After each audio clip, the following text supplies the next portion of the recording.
Good evening and welcome to the regular session of Council for the Municipality of Bayham. It is Thursday, May the 1st, 2025, 7 p.m. and I will call this meeting into order and wish everyone a happy May Day. Remind members of disclosures of pecuniary interest and the general nature thereof. Seeing none noted.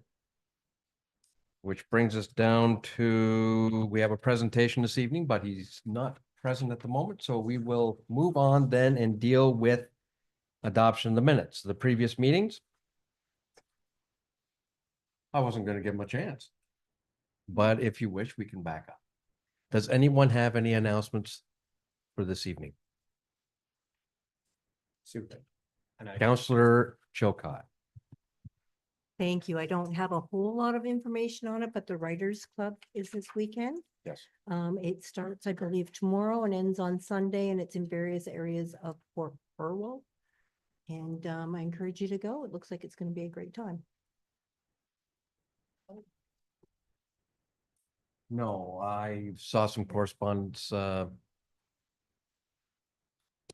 Is it the long weekend in May? It's on the long weekend in May. Well, they're giving us lots of warning for that. Thank you. Thank you, John. Councilor Froh. Thank you, through you, Mr. Mayor. I just thought it'd be relevant to know that, I don't know as of when, but right now, when you see our lovely bylaw truck driving around, there's 2 officers in there, not just 1. Right. Thank you.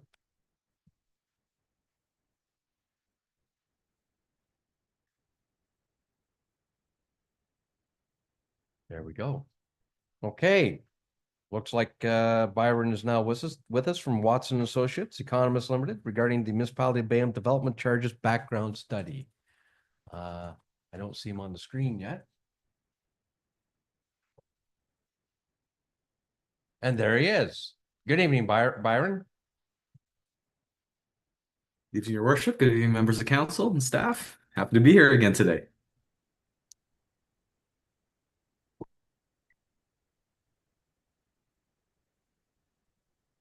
Okay, Byron, the floor is yours for the presentation. Perfect. Just share my screen here. And please let me know when you can see it.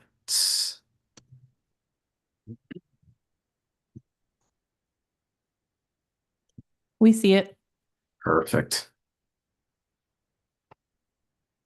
Okay, let me know if when you want me to begin or any other intros, or happy to jump right into it. Ready for you. Perfect. Well, thank you very much, everyone, for allowing me to be able to present in front of yourselves. We have been working with municipal staff over the last, over the past few months to put together your development charge background study. We've come to a point now where we're able to provide you with a little bit of an overview as to the process of what has transpired over these past few months, as well as provide you a little bit of the draft capital program, as well as the draft rates. So for tonight, a little bit of an education session where for those that have gone through, the development charge background study process before, hopefully most of the items here are a refresher, as well as some other items that may have, occurred, especially from the Development Charge Act, with updates that have transpired over the last couple of years. Since my colleague and myself were there to do the water and wastewater development charge calculations. So as part of today, and then for those that are new to the process, hopefully again, this will be a painless, look into what the world of development charges. So, for tonight, really going to go through the study process and timelines as it's occurred so far. Some changes to the legislation, again, some minor, some major, but overall it will affect what potential development charges could be imposed moving forward, especially for the municipality. And then as well, we'll chat about, other policy matters, how we calculate the DCs, the exemptions, draft policies, as well as looking at the overall quantum of the capital program that has been put into the DC study. And then we also have the draft calculations, and we always finalize these presentations with a bit of a survey of how you would compare, with other municipal comparators. And I'm happy, if there are any comparators that you'd like to add to the list, to be able to report back to council at a later date should you want to add any more. And then lastly, too, I mean, with any questions, I'll try to monitor my screen, but, feel free to ask anything at any time. However, I do find that, questions are a pretty good segue into a following slide.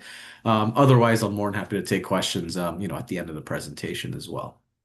So, when we first started this journey with the municipality, we actually started back in July 2023. However, there were a number of items that had to put the DC on pause because we had other issues to deal with. As you know, we had the water and wastewater rate study, last year, and then now we're trying to get into the DC realm as well, into being able to identify growth-related capital works, that could be funded from this DC bylaw. We're here today, obviously for the council workshop.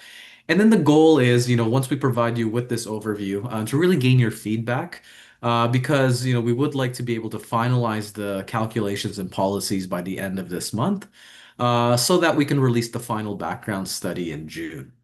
Our goal is to come back to council, hopefully around August, or at least just, around the fall, just the beginning of, just after the summer, to be able to hold a mandatory public meeting under the Development Charges Act, and then for you to consider perhaps the bylaw, hopefully by October.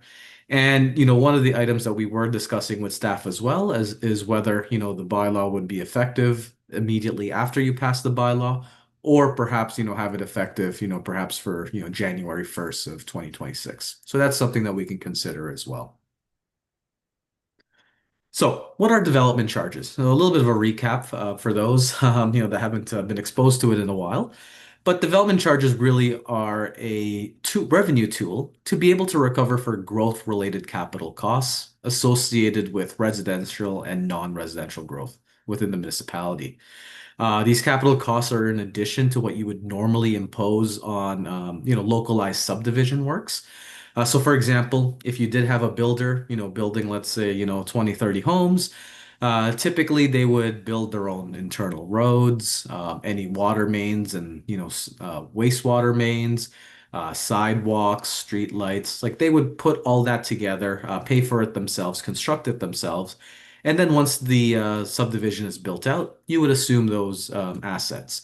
So development charges are more broader, capital. So it'd be anything external of these subdivisions to some extent. And one of the things that we'd like to always mention is that, municipalities, you're not forced to have a development charge. However, you are empowered by the Development Charges Act to be able to pass a bylaw in order to collect it. And really, you'll see later on, it's really a balancing act that municipalities have to examine as to when you're growing and you have to build new infrastructure. Do you want to have the payments of those works to be borne by your existing residents and taxpayers and businesses, or do you want to be able to essentially charge what's called a DC against new homes and new square footage of non-residential that essentially then pays to be able to utilize the capacity that you're providing. So it offsets the cost towards your existing taxpayers. So in terms of the DC eligible services, there are 19 that are currently allowed within Ontario. You can see it says 20, however, you'll see number 16 has been crossed off because that actually is no longer eligible as per Bill 23 of the Development Charges Act. So this was back in 2022. So you can see we have the ones that are going to be included as part of the municipality's consideration are really the ones in teal. So you'll see the services related to a highway, fire protection, and parks and recreation. You can see water and wastewater are highlighted. However, we currently already impose these development charges under a separate bylaw. So if you recall, back in 2022, we went through a process to implement a water and wastewater development charge bylaw to be able to recover for growth-related, works that are being undertaken in the various places of the municipality. Now, keep in mind, with this list of services, you can also collect for studies related to these items, as long as they're eligible. So, for example, with services related to a highway, that encompasses roads, public works, fleets, facilities, etc. So, while we can include capital costs in order to build, facilities, build roads, expand sidewalks, purchase vehicles because of growth, we can also include the recovery of the associated studies. For example, if you want to undertake a transportation master plan, a roads needs study, or something to that effect that would support that services to related to a highway category, we can include that for a recovery as part of the DC. And that goes the same with any services on this list. You could include a water master plan, official plan, parks and recreation master plan, etc. And of course, the development charge background study as well, which is 100% recoverable through these rates. Okay. So, in terms of recent changes to the legislation, the Development Charge Act that we're currently working with has been established back in 1997. So, it's been around, for quite some time. So really what we're looking at here are recent changes that have affected the act that you may have not been privy to since we had presented the water and wastewater development charges back in 2022. So at that time, we had the More Homes Built Faster Act, so that's Bill 23, and then Bill 134 and 185. And just to show you a little bit of an overview of what these are, Bill 23, when it was first established and actually passed and reached royal assent, it created a number of exemptions that municipalities now have to adhere to. So in essence, it reduced the ability and the quantum of the DCs that could be collected by municipalities. So you'll see on the screen here, a number of exemptions have been added. We have affordable housing, whether they're owned or rentals, they would be exempt. Now, keep in mind, I do have a slide later on where it talks about what that threshold is. So we can't just say because put a label on it and call it affordable, it's considered affordable housing. There is a dollar amount that it has to meet in order to fit that criteria. Then we have attainable housing exemptions. These aren't in effect yet because we're not sure what they mean. The province provided a brief summary as to what they are. It says, a house must be sold at arm's length. Now, if you go through the taxation legislation, from, Canada Revenue Agency, etc., arm's length really means that, the seller and the buyer can't be related. They can't be doing business together under the same corporate umbrella. Essentially, you're selling at someone that, has no relationship to you. However, the regulations under this have not been released yet. So therefore, while it is an exemption, it's not something that's enforced yet. So it is going to be part of your draft bylaw. But again, there's no regulation to dictate what an attainable housing is at this point. Nonprofit housing. So anything that's considered nonprofit and that's applied through the municipalities, those would be exempt from paying DCs. If you do have any inclusionary zoning bylaws, typically these are more the GTA municipalities that have a lot of, GO transit and a number of affordable housing along these inclusionary zoning corridors. They would be exempt from DCs. And then the additional residential units. This isn't a new exemption. However, what this means is if you were to, let's say, build a single family home, then you would pay a development charge. However, with that single family home, you can add up to 2 apartments. So basically, 2 standalone apartments or as they're connected to the unit, and you don't have to pay a DC for them. So essentially, you can intensify into a 3-unit build, facility or structure, and only pay a DC for that first single family home, and the other 2 units are free. So that's something that's also applied to not only new homes, but existing homes as well. So any existing homes can add 2 additional apartments and not pay a DC. Rental housing. So if you do have an application that comes in the door, and demonstrates that they are a rental unit, they get a discount on your development charge, and the discount's based on the number of bedrooms. So if you have a one bedroom, you get a 15% discount off the DC, two bedroom, 20%, and then three bedrooms or more, 25%. So again, a lot of factors that really lower the DC collections. As I mentioned, we've removed the housing as an eligible DC service. And this portion here with the capital cost amendments, I'll put an asterisk here. The original Bill 23 removed studies from the collections and land. However, Bill 185 later on actually put it back in. So we're now still allowed to collect for studies. However, land, that's a big asterisk as well because the act does not specify which services for which land is ineligible. So until that gets provided by the province, we're still including land as part of the DC recovery, should you need to purchase land in order to build a facility. Okay. The mandatory phase-in, I'll basically skip this, but Bill 23 essentially said when you pass a bylaw, you had to phase in your charge immediately. But this has been repealed, so it's no longer applies.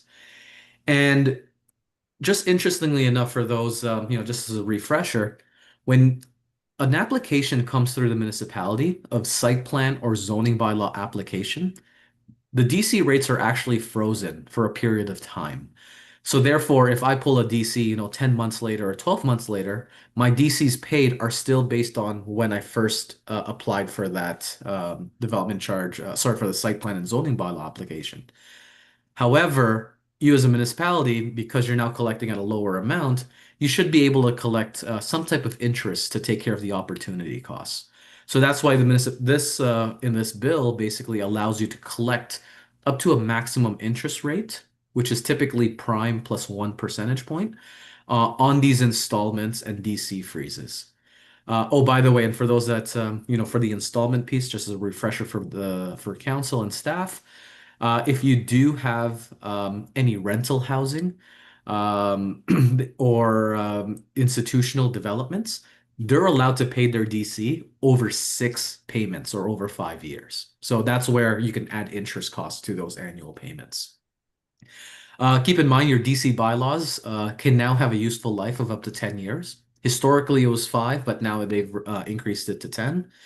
However, keep in mind, you've probably noticed this through other tenders, that indexing is really not increasing to the same pace of what your capital tenders are, especially through your RFP process.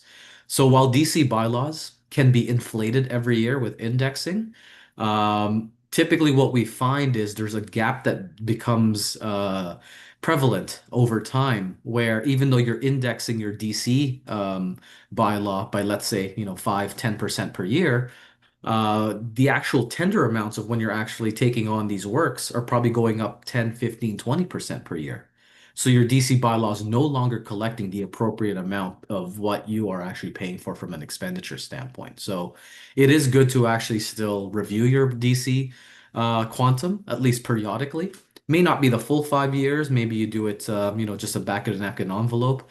But, I would hesitate to wait all the way up to 10 years if you start collecting less than what your expenditures are actually being incurred. And then there's some other administrative charges that really changes that really don't matter from the DC bylaw perspective. So then lastly, in terms of the further changes, Bill 134, if you recall what I said about the affordable rental and owned units.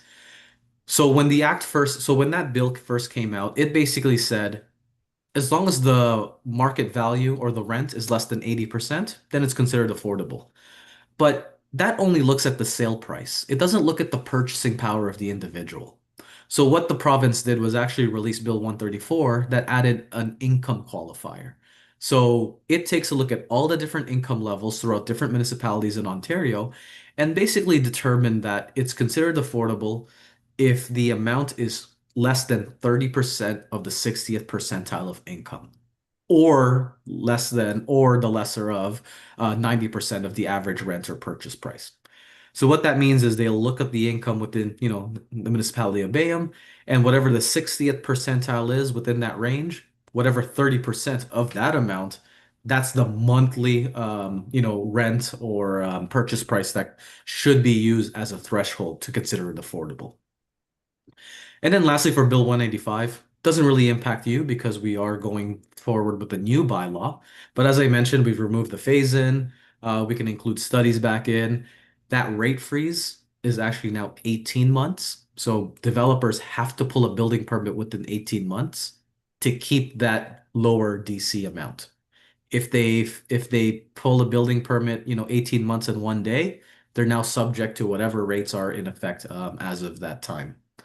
And then there's some minor amendments and modernization of the requirements, which, I won't get into the nitty-gritty, but the good news with the modernization of the requirements is you don't have to publish in a newspaper anymore.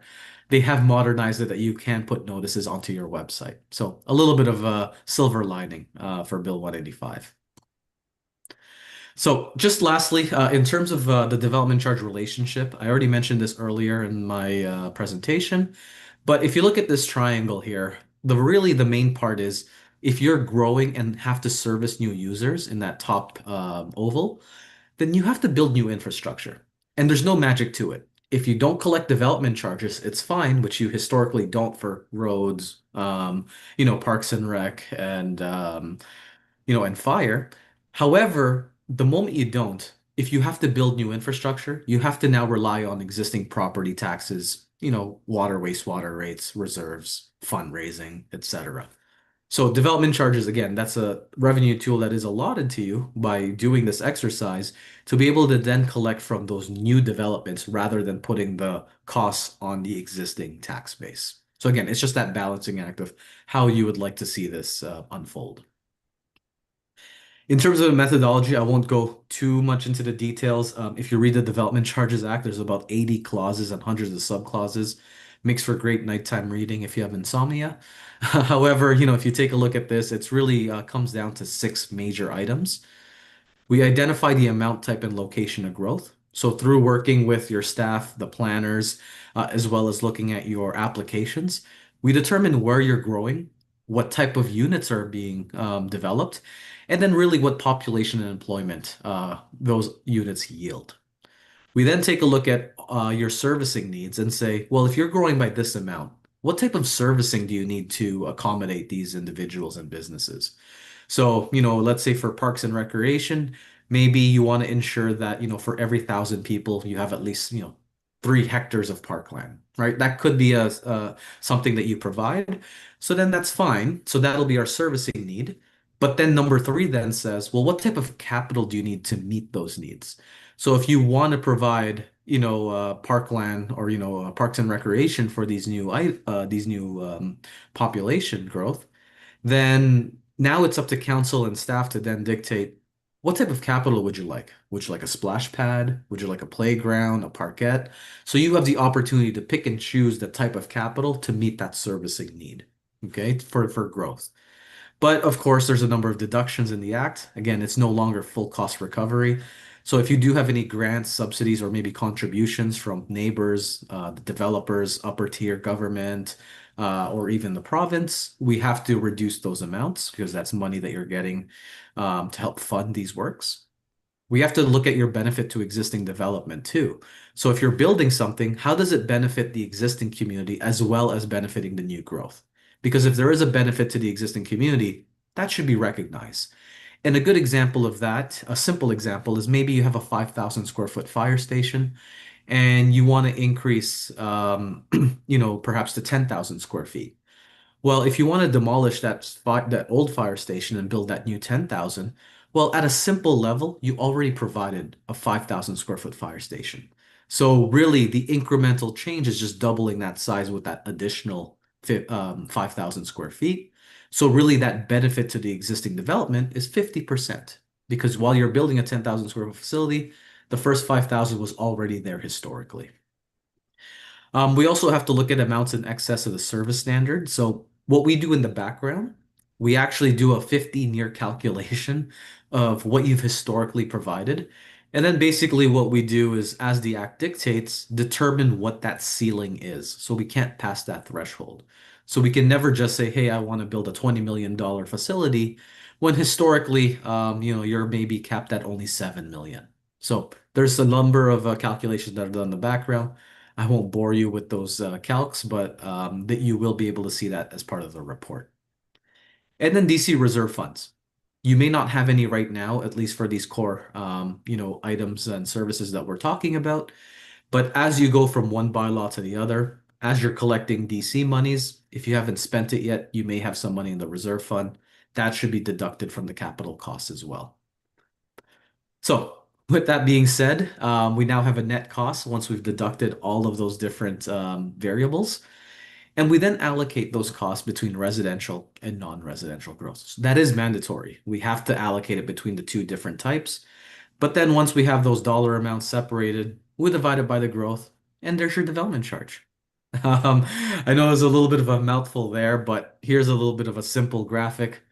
Whatever our dollar amounts that we're trying to recover, net-wise, less of any grants and subsidies and all those benefit to existing items, we would divide that by the residential and non-residential growth, and it spits out a DC.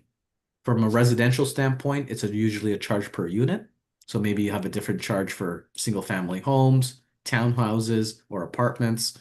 And then for the non-residential, typically it's just an all-in charge on a per square foot basis. You can do it on a uniform amount. So commercial, industrial, institutional, they all pay the same dollar per square foot. Or you can separate it out where maybe industrial pays a different amount than commercial or industrial. Different ways to slice and dice it, all of which are appropriate. So again, I'm not going to go through the calculations, but I've already mentioned with the service standard calculations, what we have to do is work with your municipal staff to try to determine what inventory the municipality has provided over the last 15 years, because this dictates this absolute maximum amount that we can collect for roads, parks and recreation, and fire. Now, what we don't have to do this for is water, wastewater, or storm, because those are environmentally legislated. So you can't be hindered by what you provided in the past if you need to provide new services into the future. So doesn't apply for those services, but it does apply for all the other three that we are considering as part of this background study. In terms of capital, I'll just go through this very quickly. We can include a number of items. I already mentioned that we can still include land as of now because the province has not dictated otherwise. You can improve land as well. So if you were to get, let's say, parkland dedication, or if you purchased parkland, we can use development charges to improve it, seed it, sod it, fence it, add amenities, put topsoil, etc. We can acquire, construct, lease, or improve buildings, facilities, and structures. We can also purchase the furniture, fixtures, and equipment that are contained within it. A building's not good unless it's fully operational with all of the equipment. We can also purchase rolling stock, aka your vehicles. We can, purchase lawn mowers, trailers, again, pickup trucks, whatever you need, as long as it meets the criteria of one of those eligible services. If you lease a building or lease a service, we can also include those costs as well. Just as an example, some municipalities, they don't do, let's say, their own, snow removal. So they may contract a provider to be able to plow their roads. However, you're still paying for that service. So indirectly, even though you're not directly plowing the roads with your own staff, you're paying a company to do it. Ergo, you can include the capital components of their vehicles for DC recoveries, if that is an item. We can include circulation materials for libraries. Not very good if they don't have any of the materials for the patrons. I already mentioned about the studies as well as the DC background study. But last but not least, we can also include interests. So if we had any large ticket items that required debt financing, we can include the interest costs associated with that debt financed amount. So that's really powerful, especially when you don't have the cash flow to pay for a DC eligible item now and require maybe a 10 to 25-year loan. We can include the interest so long that it's a growth related item. Now we can't include and then as I already mentioned, the first two items, we have to reduce the cost by any grants. And the good news with DC capital is we can also include costs that are authorized to be incurred. So obviously what's passed by council through your capital budget or proposed to be incurred. So because the DC is a longer term forecast, I believe we're going out to 2051. There's a number of items that maybe have not been considered by council or the municipality. So we have to make some adjustments and assumptions as to what type of capital would you need in order to service that long-term growth. So we can include capital that would be proposed to be incurred, but keep in mind, you as a council still have to approve that on an annual basis. So it's not like just because we put it in here, you've blessed it. You would be, accepting of the capital items that are contained within the DC, but you still have to approve it on an annual basis to make sure that you do have the funds and the capacity to undertake these works. And then the last piece on that is it can be incurred either by yourselves or others on behalf of the municipality. So if you have any partnerships, perhaps with other, Elgin County municipalities, maybe for fire protection, any transfer payments that you make, for that municipality because they're the ones that are providing you service, that could be included in the DC as well. Again, you don't have to bear 100% of the work as long as you have a financial commitment to someone else providing you that service. Now, there are a number of items that we can't collect for from capital costs. We can't collect for parkland acquisition because you do have the Planning Act under Section 42, 51, and 53 to be able to collect for dedication. So we can't include that in the DC. The vehicles and equipment have to have a useful life of 7 years or longer. And then in computer equipment, if it's not integral to the service, we can't include it. However, if it's a pickup truck or a fire truck that has all the GPS and computer equipment, obviously that's part of the service. Therefore, that's included. And then as well, possible removal of land. But again, that's still pending. So in terms of the mandatory exemptions, sorry, we're almost done here. Not too many slides left. But there's a number of items that we can't collect for.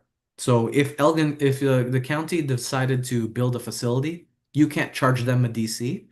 Likewise, if they had a DC and you wanted to build something, they don't charge you. School boards, higher on the pecking order. They're the province, so they don't pay a municipal DC. Industrial buildings, they can expand their building by up to 50% and not have to pay a DC.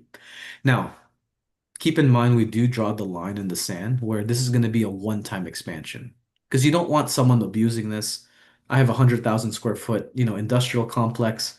Let me go to 150 and then not pay a DC. The year later, go up to 225,000, not pay a DC. So it is a one-time expansion only. And then lastly, if you did have any university lands, if they receive funding from upper levels of government, any developments on those lands are fully exempt from DCs. And then I'm not going to go through all the ones in orange. Those are already, part of the calculations that I've mentioned earlier in the presentation. Now, even though those are mandatory exemptions, you as a council can elect to cater and create your own exemptions as you see fit. So the way the DC Act works and bylaws, everyone pays unless the act says you don't pay or if council elects to say that we don't want to collect from you.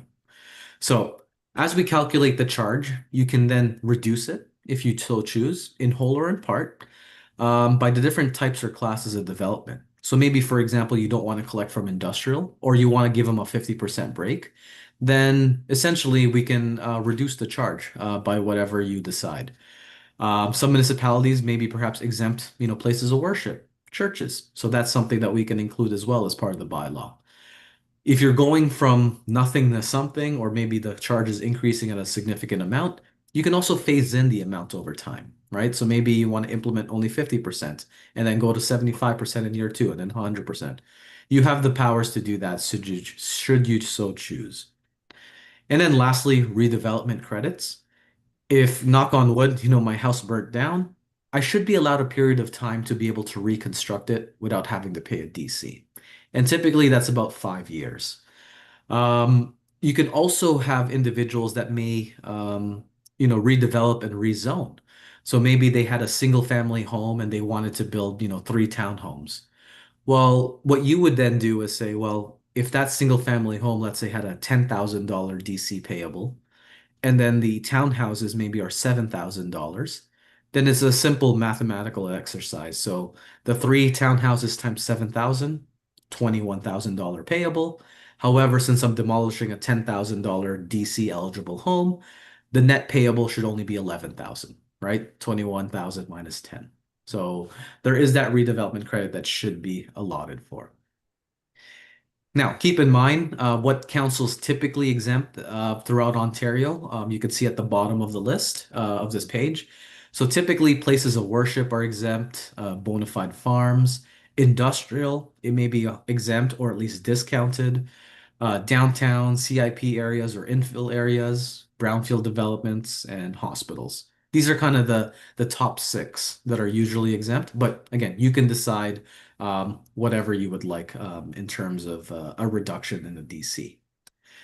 Now, keep in mind, I would just like to leave off with any exemptions that you do provide, you have to fund that from property taxes or other sources.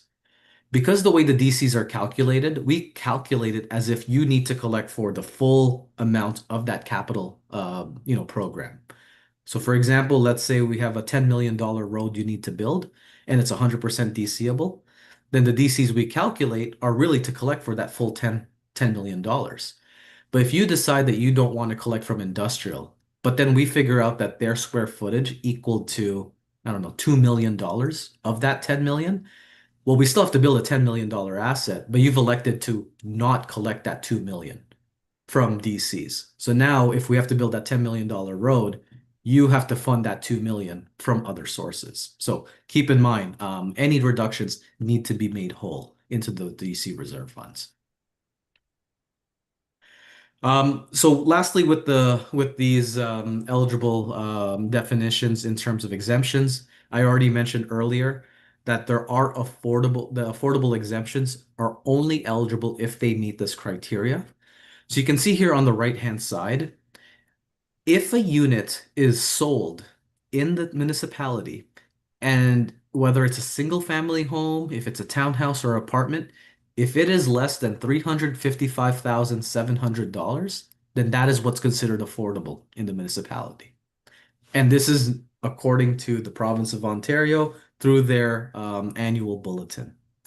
So if it's sold for anything above that amount, they pay a DC. They meet this threshold, they don't pay a DC. And then in terms of affordable monthly rent, you can see here, as long as the rent are less than these amount, then it would be considered affordable. So a bachelor or studio, it has to be less than 1,013, 1,097 for a 1-bedroom, 1,477 for a 2-bedroom, and then 1,665 for any 3 bedrooms or higher. So that's the threshold where that would be when it would be considered affordable. Keep in mind, if you do have any affordable units that do meet this criteria, you as a municipality are compelled to enter into a mandatory 25-year agreement with these developments and these units. And that is dictated by the act, where if at any point in time these units don't meet the criteria of being affordable, or it changes hands and it's sold and the sell price is higher than the affordable amount, then you then have to collect development charges from them. So that's over a 25-year period. And actually, through the MFOA, they are developing a template agreements that will be circulated to member municipalities. So once we have that fleshed out, we'll be able to provide that to staff.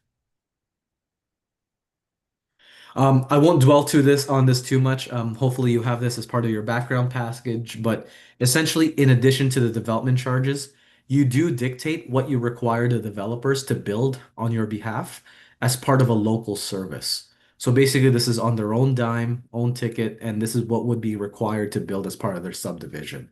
So I kind of mentioned this earlier. Typically, you would require them to build the internal roads, maybe some sidewalks, street lights, associated, water, wastewater infrastructure.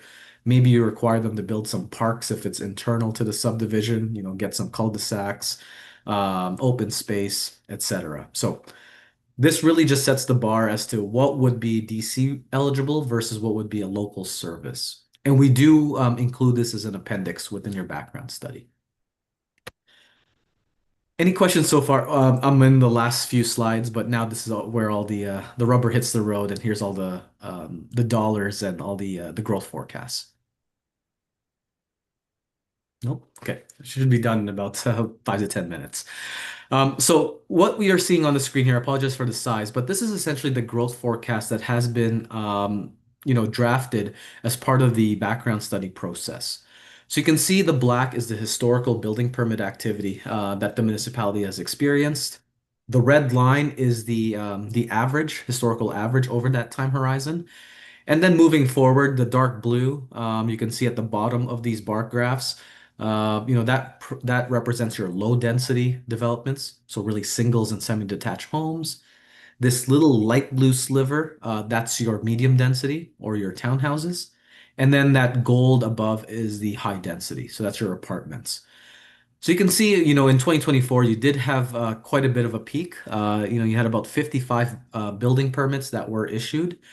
However, in looking at your planning information going out to 2051, looking at applications in the pipeline, not only from your planning information from the municipality, but also what the county has allocated, we are looking at roughly, 25 units per year across the board. And again, this is a straight line interpretation. It's not going to be like this. Eventually, your bar graph will look like the last 10 years that you can see, with the ebbs and flows. But it's hard to predict exactly what year each development will undertake. So that's why we look at it at least over an average over this time horizon. Now, keep in mind, this could change. I know that there's some water infrastructure that's about to go in that may perhaps, increase the capacity for the municipality. So this may change over time. But as of right now, with the information provided, we are estimating roughly 25 units per year. And you can see over that time horizon, if we're looking at a 10-year forecast, that translates to about 252 units, or over a longer term, going out to 2051, that's about 652 units. When translating that to a population amount, that's roughly 545 people in the 10-year forecast and 1338 population increase over that long term. In terms of non-residential growth, it is estimated that you'll probably have about 103,000 square feet of non-residential developments in that short term, and then 258,000 square feet of non-residential GFA in that 2051 time horizon. And that GFA, that gross floor area, that represents commercial, industrial, and even institutional developments. Okay, so it's a mix between the three. In terms of capital, we'll provide the details. We didn't want to show you 10 different capital sheets, but essentially these are the main categories that we've included. You can see we have services related to a highway, which are typically your roads, bridges, sidewalks. We have public works, which is your facilities and fleet and equipment, fire protection services, parks and recreation, and again, that's those studies. So you can see everything for the most part is over a 2051 time horizon. The only one that we did not put to 2051 are the studies. Typically with studies, because it's such an unknown as to what you want to do over a longer term, we typically only look at that over a 10-year time horizon. So in total, we have about $11.7 million worth of capital works identified, of which the largest component are your roads, 4.7 million. And then the next largest component is fire services at $3 million. Now, where there is no post-period benefit because through conversations with staff, the capital that has been identified is really meant to service, this 1,338 people or the 258,000 square feet of development for non-residential or 652 homes. So this is what was identified to be able to service that growth population. And you can see that there's a number of deductions. So we have about $3.7 million that we have identified as a benefit to the existing community. And also from a Parks and Recreation standpoint, I believe you are potentially applying for a grant. So that's about $210,000. So that's what we've identified here as well as a potential deduction. So really, we have about $7.8 million worth of DCs that are eligible. And as I mentioned, that needs to be allocated between residential and non-residential growth. So based on a population to employment or an allocation for Parks and Recreation, you can see that of that $7.8 million, about 6.6 million is related to residential growth and 1.2 million is related to your non-residential growth. So what does this translate to? So when we divide these amounts by your growth forecasts, we get a development charge of roughly $11,411 for single family homes and semi-detached. If you're a townhouse or multiple, that's about $7,370. And in apartments, we have two different sizes, whether it's a 2-bedroom plus or a studio and 1 bedroom. That ranges from $3,455 per unit to $5,872 per unit. We've also added a category called special care, special dwelling. So these would be more so your Chartwell or retirement homes if you were ever to have that type of development or these special dwellings and institutional homes. So that's about just under $3,300. So really it's on a per person basis, a per capita or per bed. And then non-residential for all of your non-residential growth, it's estimated that, to be able to recover that 1.2 million, that's about $4.82 per square foot. In terms of a municipal comparator, your developments are the ones with the blue and green. So you can see within your comparators within Elgin County, I mean, Strathroy Caradoc right now at Mount Bridges, they have the highest DCs in your comparators. So their overall is about $36,000. Now, your DCs is really the blue, that 11,411. That's that blue. The green represents your water and wastewater DCs. So if you are building in the urban area, you will also pay the green DCs as well. So in total, if you're building in Vienna, that's about $33,000. If you're building a single family home, Port Burwell, probably around 31,000. And then you got the Eden and Stratfordville, roughly around $27,000. And then Richmond as well, about 28,000. Now, keep in mind, if you're not going to be on water or wastewater servicing, then you only pay the blue, right? That's the $11,400. Almer, Central Elgin, Malahide, they're all to the right of you.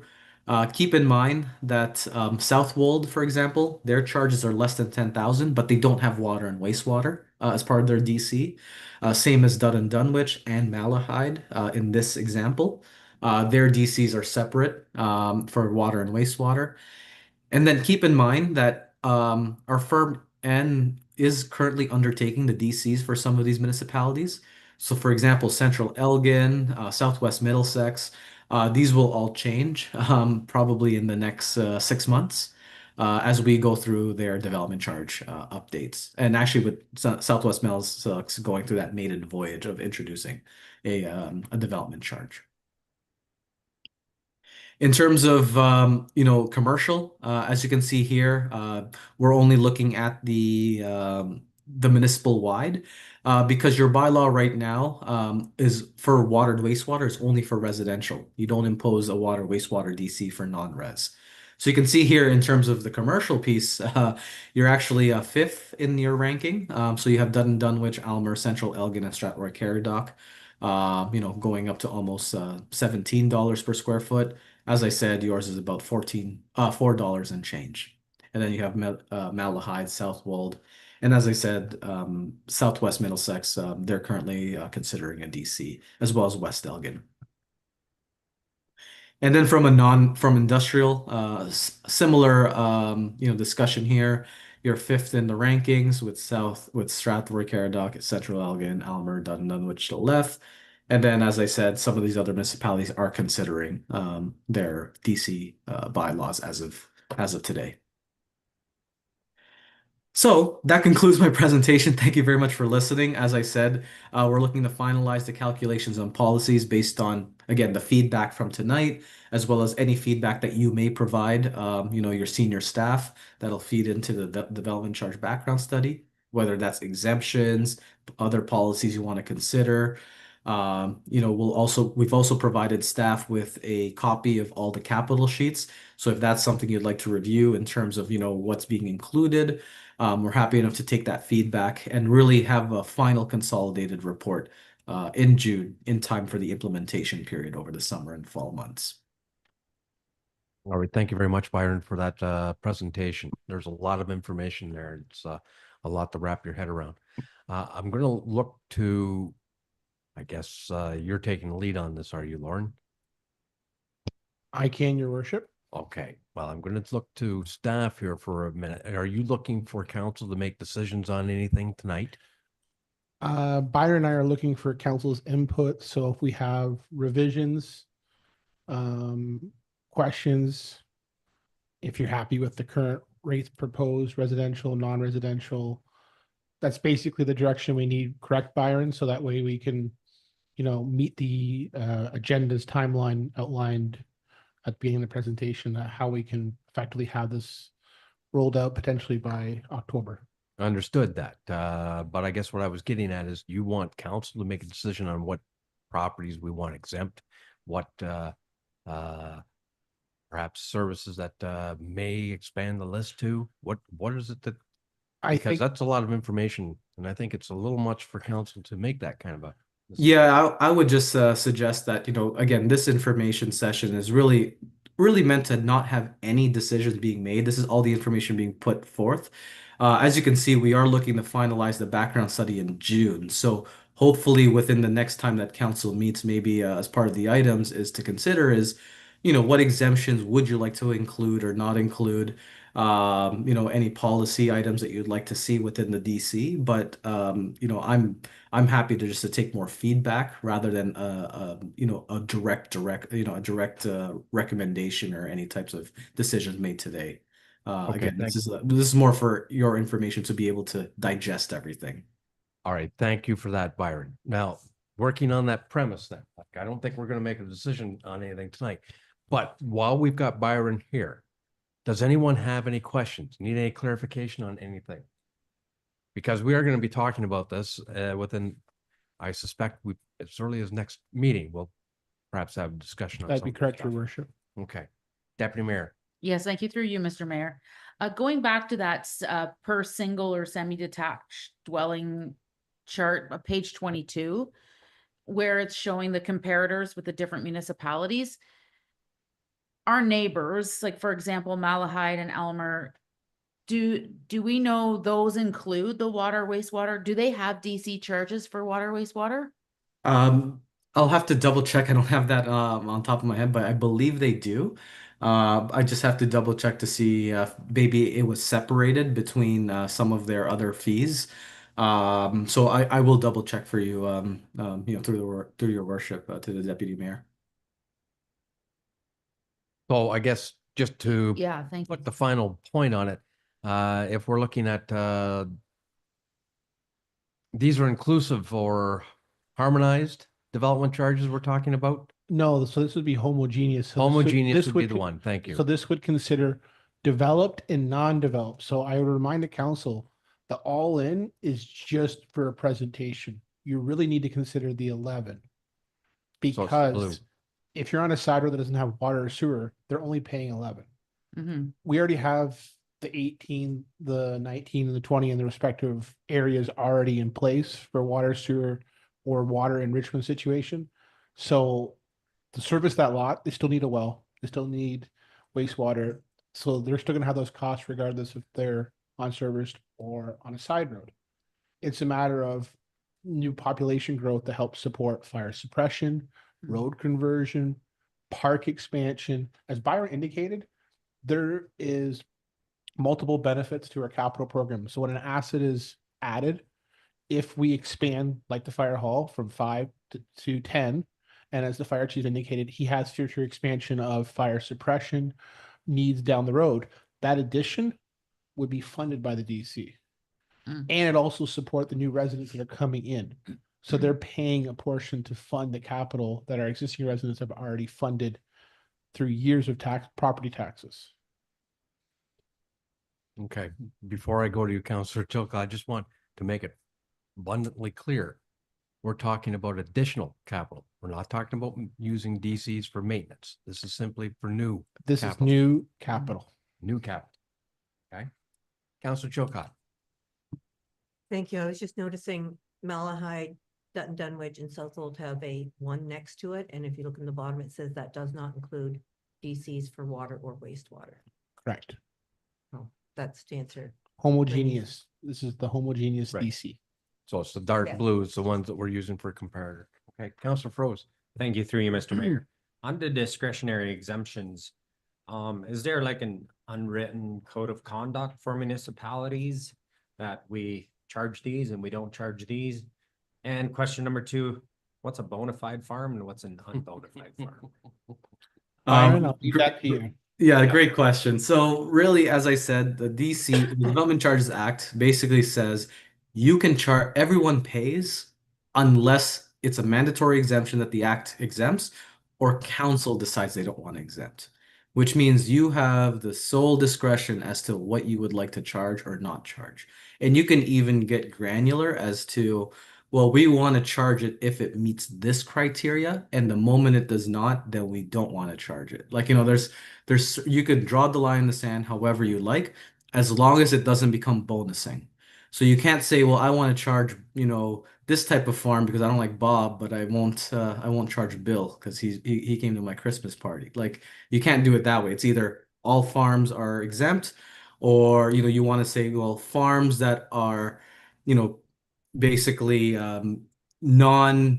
that produce, let's say, non-prohibitive material. So basically, you know, maybe farming that doesn't do like marijuana or doesn't do like you know, like wine, like, you know, vineyards, because you know it provides alcohol. Like, you can draw the line that way too as to the type of product it you know, it undertakes. But you know, you have to make sure you're expressive of what you're trying to exempt and not exempt. In terms of the word bona fide farms, I mean, typically that's just terminology to say it's actually a farming practice and not, let's say, you know, some farms they'll have, let's say, a barn, but then you go in that barn, it's a workshop. Like they're fixing cars, it's a garage, it's industrial, commercial. So it truly has to be a farming practice that again, you know, it's either food producing, animal husbandry, like, you know, something that's a typical farming practice, not something that would be classified as industrial or some type of mechanic bay or shop, or even like a bed and breakfast, right? You know, it's on the farm, it's the house, but it's a bed and breakfast. Like, you know, it's the farming practice. So perhaps Byron, to put this in another light, if the municipality has any particular type of industry or something that they want to encourage, then you could actually use the discretionary exemption to exempt that class. That's For correct. example, if you wanted to encourage more industrial development, you would exempt industrial. That's correct. That's something exempt, discounts, however you'd like to Right. you know, undertake that. Yes. Okay, just for illustrative purposes, I'm not suggesting council wants to do that. I'm just saying Yeah. for an example. Or a defined classification like agritourism, which is part of the county's tourism and marketing strategy, that could have an exemption too. If we have defined businesses, or you guys want to establish that as a list. It's a good thing we're not making that decision tonight. Any additional questions from anyone? Again, it's a lot of material.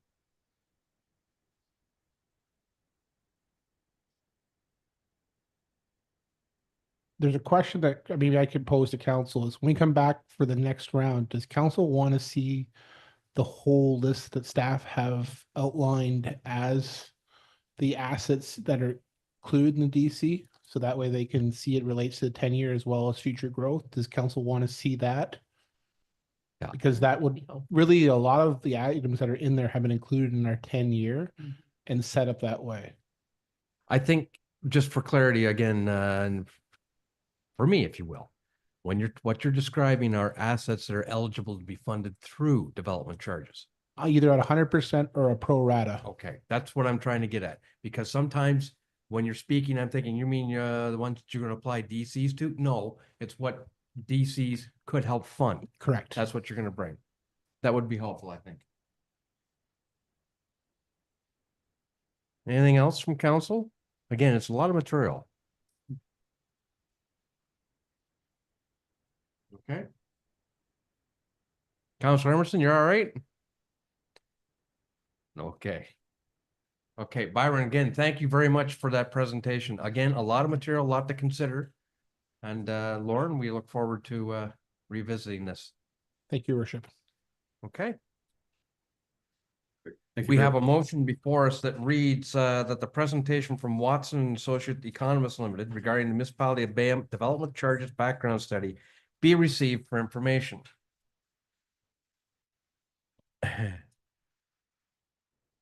Do I want that last part?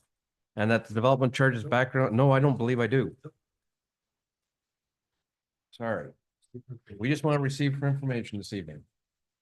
Do we have a mover and seconder for that? Deputy Mayor Weiser will move that. Emerson did. Oh, thank you. Councilor Emerson will second that. All in favor? That is carried. Thank you. Good night, Laura. Thank you. Now let's get on with the adoption of the minutes of the previous meeting. There were 4 sets of minutes: the regular council meeting, statutory planning meeting, quarter revision, and the public drainage meeting. And I know I'm going through them fairly quickly, and everyone's had opportunity to peruse them. If there are no errors or omissions, I'll ask for a mover and a seconder for the following: that the minutes from the regular meeting of council held April the 17th, 2025, the statutory planning meeting held April the 17th, 2025, the quarter revision meeting held April the 17th, 2025, and the public drainage meeting held April the 17th, 2025 be approved as presented. Deputy Mayor, you'll move that? Councilor Froese will second that. All in favor? That is carried. Thank you. Jumping down to section 11, physical services and emergency services. 11.2 reports to council. Item A, we have report PS 0525 by Steve Adams, Manager of Public Works, Drainage Superintendent, regarding the Stratford Community Center expansion, additional water supply. Good evening, Steve, and thank you for your patience. Good evening, Your Worship, members of council. The report before you regarding the Stratford community expansion additional water supply comes before you in regards to some critical missing data in regards to providing cost estimate for the potential future expansion through the ICIP community culture and recreational stream.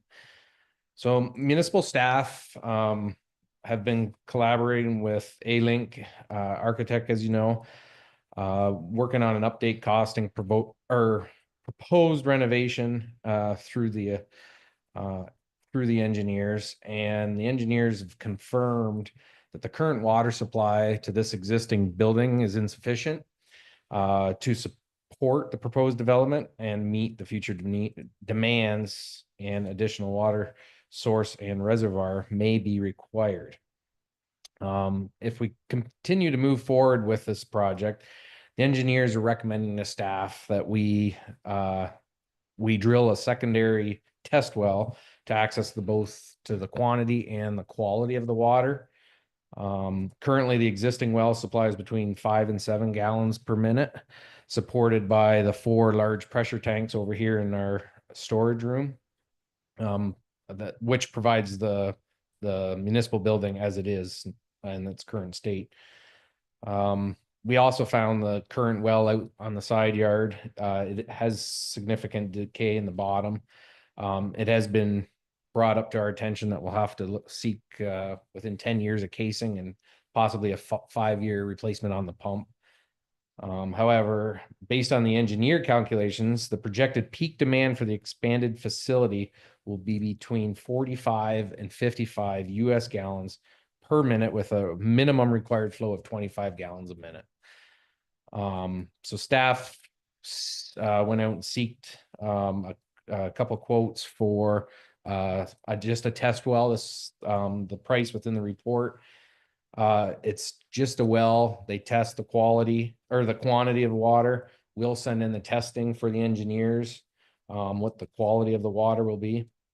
So if you see David Ross, they would dig a 5-inch well for the cost of $88.50 plus HST.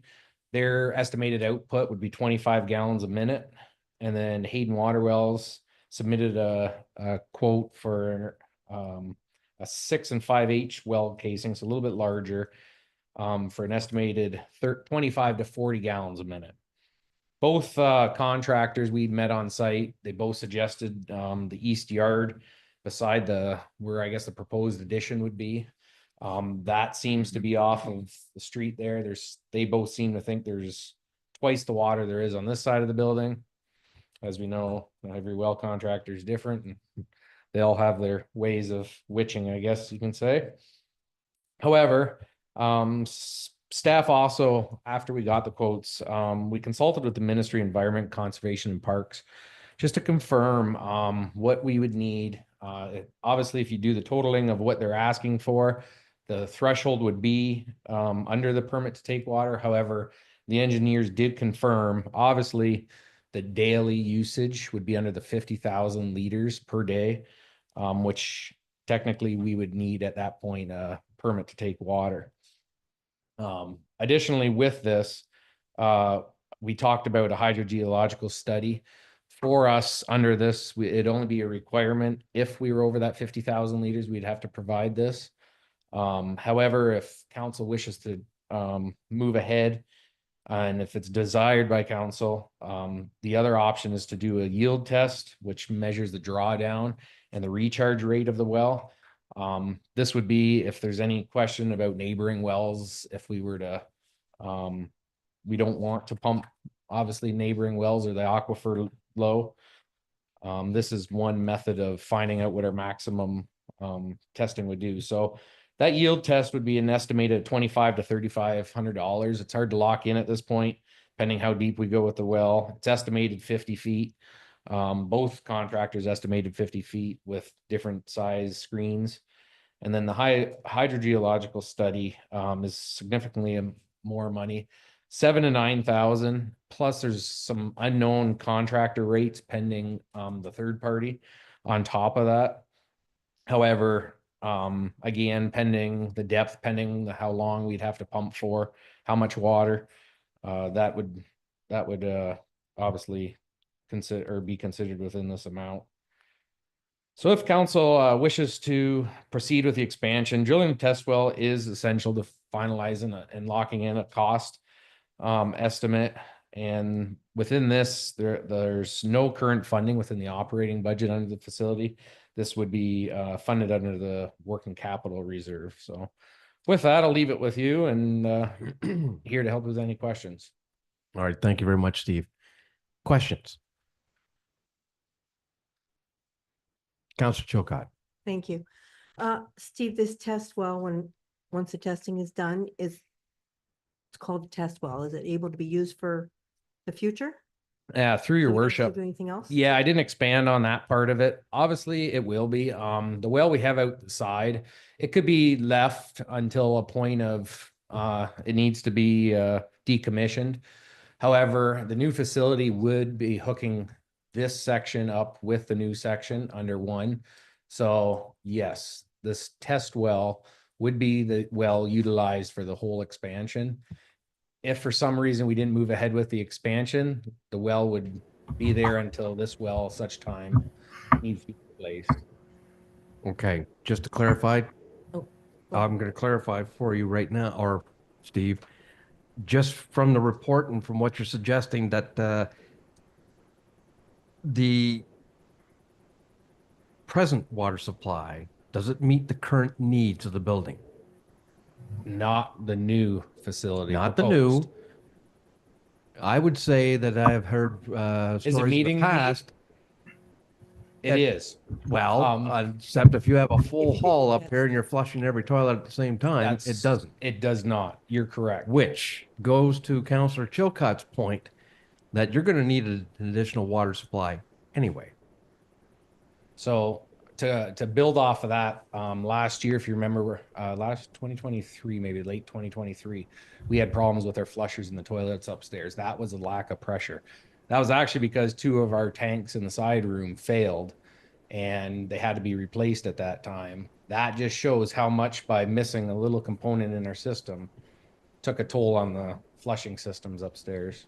Okay, sorry for that, Councillor Chilcott, So- but going back to you. I have actually two questions. So the first one Mhm. is, we also need a fire cistern. Will this be able to, is there some way you can combine the two so that it's one cost? The fire cistern could be potable water that could be used as we Right. need it. Through your worship, this question was asked also by staff to the engineers on this. These would be two separate items, But only could they be because there combined? could, only because there could be contaminants from the fire truck, say pumping out and backflow going into it for any unknown reason. That could contaminate the actual potable. It could be a double tank in one unit. They do build them. They told us, a massive tank. However, you can't take potable water from a fire cistern. And yes, this well would provide the fire system. It will be on an automatic fill. However, under the 50,000 liters per day, because this is a fire suppressant, it doesn't actually fall under the ministry approval as well. So obviously, if we run water into the fire cistern for 12 hours, it actually doesn't fall under the 50,000 liters per day criteria. So, however, just to sum that up, it could be under the same cistern, but we can't pump from the same. I do want to make that clear that they have to be two separate units. Okay, thank you. And then my final question was, we've been going at this for several years now. How come we just know this now? So I think the biggest answer, or the easiest way to put this, is when the design standards or the design phase come up for this, the mechanical engineers don't look at this right from the beginning. When we were designing council, everyone was designing this. It came forward from the mechanical engineer, which they were under the understanding we were on municipal water. And when they proposed the 55 gallons per minute, that was when staff recognized that we were on a well that gets 6 gallons a minute. And so this is kind of like, it's very hard. However, I was trying to get some answers from our CBO in regards, this is actually part of the building code. So we have to provide so much water for so many faucets in this building and our fixtures. So apparently, under the building code, it's not my forte. However, this would be the mandatory amount And needed. nobody knew we were insufficient. Nobody really had any idea that they weren't looking at the well. They were thinking we had a municipal supply at the road and upgrade the municipal water line to the road. And who exactly is they? A-Link, Okay. the architect on the job, and the mechanical engineer, so that they have So they're hired. going to help split some of this cost? Unfortunately, They missed it. unfortunately, the delay is the delay. There's no doubt. Right. No matter what the outcome was, it would have still been the same circle here. We just would have known about this a lot sooner. Okay. Councillor Emerson. Yeah, well, to the first point there, through you, Mr. Mayor, there is such a thing as errors and omissions insurance, and I think that's a pretty big error, so we should check that. But I was wondering, I kind of highly doubt the hydrological study cost, and I'm kind of wondering why private businesses have to do the hydrological study, but the municipal office does not have to.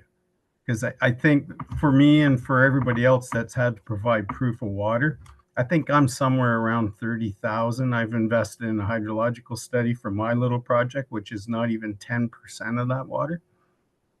And also had to advise everybody within 500 meters of the water source that what I intended to do by letter.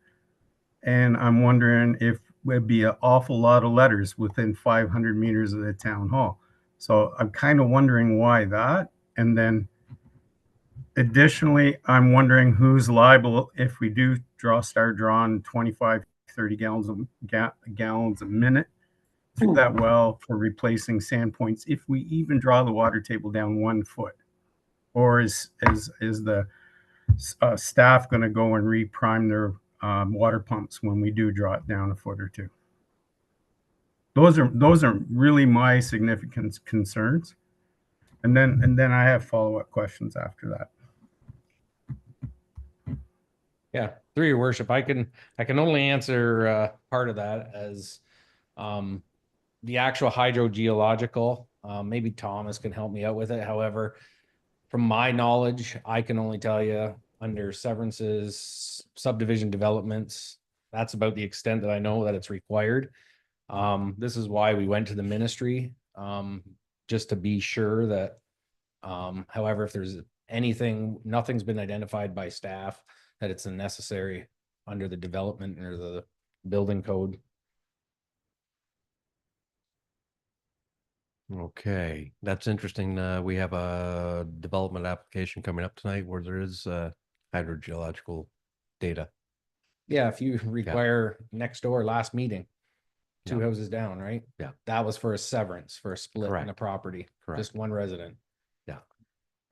Mhm. But still, I'm thinking of the results that were published in that particular report and thinking, I think there's water, but still to be on the safeguard, it would suggest to me that you may wish to undertake that hydrogeological study just to prove that there is enough water for the area and to support not only the cistern, and I think there is, because you're not drawing constantly for that cistern. That's correct. And even if you have a separate potable water cistern, you're not drawing constantly, you're just drawing to fill it up. And then the well sits. Does that make sense? Yeah, that's correct, your worship. It was Yeah. mentioned with the engineers, that was one of the questions. We can run a 3-inch line from the well to the cistern and fill it up in an hour. But this is why they need to have how much water's in that well. Correct. Because they will size a cistern so it doesn't overdraw the system. Okay. So Councilor Froese? Thank you through you, Mr. Mayor. I'm wondering if we're putting the cart before the horse here, spending money into something that might not develop. So it says right in here, without reliable data on specific water availability, the system design would rely on general estimates, potentially leading to cost overruns or infrastructure shortfalls. I'm willing to take that risk and not spend the money right now. Okay, yeah, I understand what you're getting at. It seems to me that we're going to need a supplementary water Not system. for 5 to 10 years. Uh, And at which time I'll support it. thank you. But what I'm getting at is if the current supply is just meeting the Right. need. through your worship, yeah, absolutely. I think if there's any movement on this development, we would need the additional water. That's the bottom line. The Right. system we have now will not be able to feed out back that system. Councillor Chilcott had her hand up, Well, I did. I was or thinking about where the water would come from for the cistern. We've got an old well that, like if we built a new well, we have the old well that water could come from. So then it wouldn't be taking from the new demand, correct? but it's within 5 years of needing refurbishment. That's Mhm. the staff report. And is that refurbishment from being overused or is it from just Age? age? No, it's from age, from Age. the nitrates in the bottom of Yeah. the well, in the well period. Okay, just a thought. Deputy Mayor. Yes, thank you through you, Mr. Mayor. Just sort of drawing on Counselor Froze's question. Is there not a way we could include this as a budgetary line item that goes like for tender? Because I'm getting the impression that this is needed before we go out for tender, right? This information Yeah, for the expansion? through you, Mr. Mayor, yes. So the information is being requested before it goes out to tender, so we can so the engineers can define what the water supply design will look like, and that will mitigate some of the upward risk for cost overruns. Because if we don't have this beforehand, then they're guessing essentially. If we decide to move forward based upon what Councillor Froese mentioned, just move forward with general estimates and they can design based upon what they believe to be the best approach, then they'd have to construct the well during the tender process. And ultimately this cost will be incurred then, because we do need the well to provide for servicing for the expansion, because it's based on the number of fixtures. And there are a significant number of fixtures that are going into a kitchen, booth, and 4 new bathrooms. Councillor Emerson. Through you, Mr. Mayor, I understand all this, but we're talking roughly 100,000 now, and we must have our engineers or whatever's doing the recost must have some idea what the current cost increase is. And then I guess if maybe we don't need a well so as big if we move forward, maybe we need a smaller well to complement the one we have. So in that case, I'm wondering, the question is, do we need to spend the 88,000 to find out it's too expensive? Can't we take the numbers we have and maybe put a motion on the floor to see if there is still support for moving forward before we spend another $100,000 figuring out if it's too expensive? Councillor Emerson, just to clarify, it's $8,800, not 88,000. 8,800? I thought it was 88,000 for a No. test. So $8,800, I don't think is that. No, that's not. It's not. Okay, thank you. But if it was 88,000, then I would have to probably agree with you. But for $8,800, no, I'm not, Well, I'm not worried about that. I am a little bit worried about the whole hydrological study and the legal liabilities and all that surround moving forward. your point taken, absolutely, considering the experience you've had versus what the costing estimate has been provided for staff. I assume it's been provided, or is this just a best guess? No, through your worship, I did contact that E&D Wilson. All right. He seems to be the guy everyone's been using, the contractor. I don't have multiple. However, he did give me an email that it also depends. Well, yeah, it depends on the depth. It depends on how long we have to Right. pump it for. So there's a few unknowns. Obviously, I don't have experience with these studies on a regular basis. So, however, the cost estimate from him at the high level was actually 9,000. All right, thank you. Deputy Mayor. Thank you. Through you, Mr. Mayor. Just for clarification, Steve, and supplementary to Councillor Chilcott's comments earlier, if we move forward with a test well, that test well can segue to replacing the existing well that we know is about to fail in 5 years, right? So like, would that mitigate some of those costs in the future? Yeah, absolutely. Obviously the only costs, if we drill the well and we leave it empty, still needs a pump and it still needs a water line to our existing entrance. So those will be the extra costs in the future. The well will be on site. It'll be dug. So, just as a FYI on that, like, this price doesn't include the pump in that. As a rough estimate, they both gave me the quote. It's pretty much double for what size pump they want to put in the bottom of the well. So in the end, we will be close to 20,000 for a well complete. Right.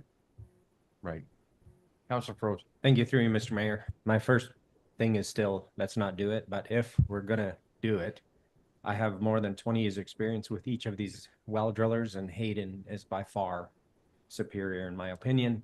I would be willing to pay that extra $2,500. It's a bigger well, and he also has that 12 feet of screen. I am familiar with that in our area. It works marvelously. Just to say that, but my first and foremost thing is, let's not do it. Okay, appreciate the comments.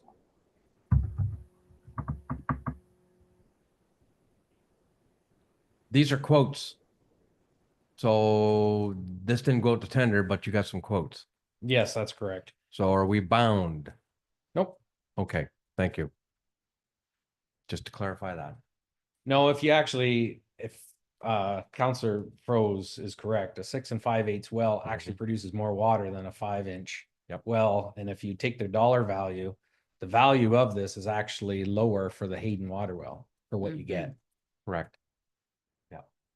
What is required from the engineer? We don't know if either well is going to produce enough in the end anyhow. So that's why staff proposed putting forward the smaller one. Councilor Foes is right. It's going to have 12 feet of screen over 8 feet of screen. And it's a bigger casing. So Okay. No, I appreciate that. Mhm. Any additional questions, comments? Deputy Mayor. Thank you through you, Mr. Mayor. If I could just maybe have Thomas comment on what are we looking at for timeline here? If we go ahead with this now, when are we gonna get an estimate on what this project is gonna look like? That's a good question, Madam Deputy Mayor.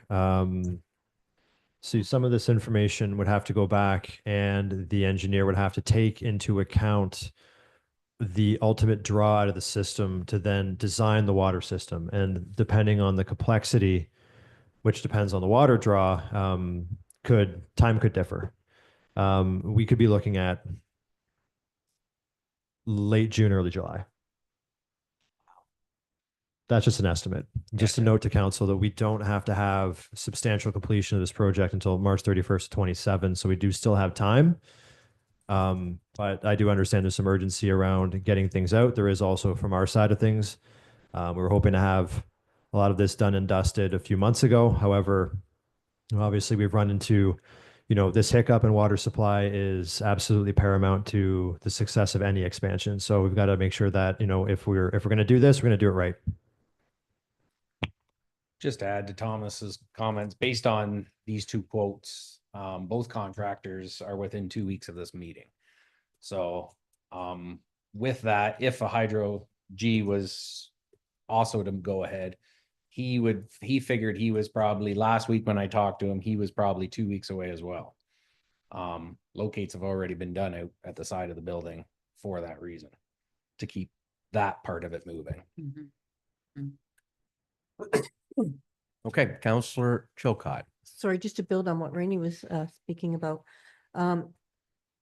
So nothing has been done. We're waiting for the water, or do you have everything? Do they have everything else tendered and priced and everything Nothing's needs to go, tendered. waiting for the water? Nothing is tendered. We have to have all the design components done before we can go out because we have to specify every unit of the expansion. Prior to the scope reduction, we were already past 50% on the design drawings. And they've been working on the design drawing since. Most of it is just clarification and spec work when it comes to the interior, HVAC, all that sort of thing. The major component that is left is the water system. And it can be 2 weeks. The contractor can do it, then the information can get to the engineer, which could be, So 3 weeks. that would be nice. It's just ridiculous how long this is Yes. taking. I'm like That's- furious. It's taking forever. So. No, and the longer it takes, the more the money goes up. The more money it costs, yep. And A-Link keeps getting paid. Any additional questions?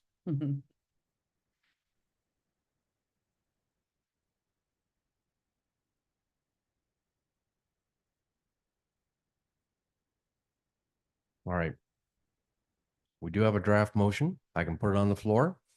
We'll see where it goes. The report PS 0525 regarding the Strattville Community Center expansion, additional water supply be received for information, and that council approves the quote. We'll go with the original motion, and then we'll figure out what you want to do. And that council approves the quote provided by David Ross Well Drilling in the base amount of $88.50 plus HST for installation of a test well at the Strattville Community Center. And I'm still waiting for some direction on what the council wants to do regarding a well yield test or hydrological study to assess the water table impacts, and that the working capital reserve be used to fund this expenditure. Now, does anyone want to either move this or make some changes? I'm willing to, I'm more inclined to agree with Councillor Froese here. That if you want to go with the bigger well, I'm inclined to think that way. So is that We don't, see, this isn't even moved yet, so it's No, not even on the floor yet. Agree with Dan as well. He seems to be the expert on wells in our Yeah, area, that's Tim. in our area. Experience, sorry. Yeah. And he's used them all, so. You're making some notes here, Madam Clerk. All right. So that would be your recommendation to put the other well drill, the other well. Yeah. All right, what do you want to do about the test yield? Or the yield test and hydro G study? At minimum, you want the test yield, right, Steve? Yeah, I would advise that this is something council should have and, mitigate as much as we can. All right. What's the question before I go to Council Emerson? What's the staff recommendation regarding the hydro G? After consulting with the ministry, I have no quorums to push that ahead. All right. Just because as far as a yield test, that's was more of a recommendation. Okay, Councilor Emerson. I would say you need hydrological study so that you have background information to avoid future liability in case there is an issue with neighbors' wells. Okay, thank you for that insight. Well, I'm getting suggestions to include both. Deputy Mayor. Just a clarification through you, Mr. Mayor. Thank you very much. Just a clarification.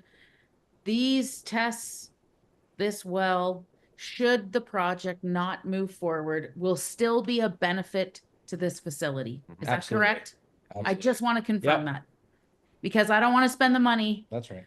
if at the end of the day, we're way over budget and we can't afford to expand. And now we've sunk even more into this. Agreed. So I just want that on the record for sure, that this will be a benefit in the future, regardless of whether the project moves forward. Considering the fire suppression system that's being contemplated for this end of the community, this will feed that system. Okay. That is my understanding. And that's kind of what I got from Steve. On the Yes, report. that's correct.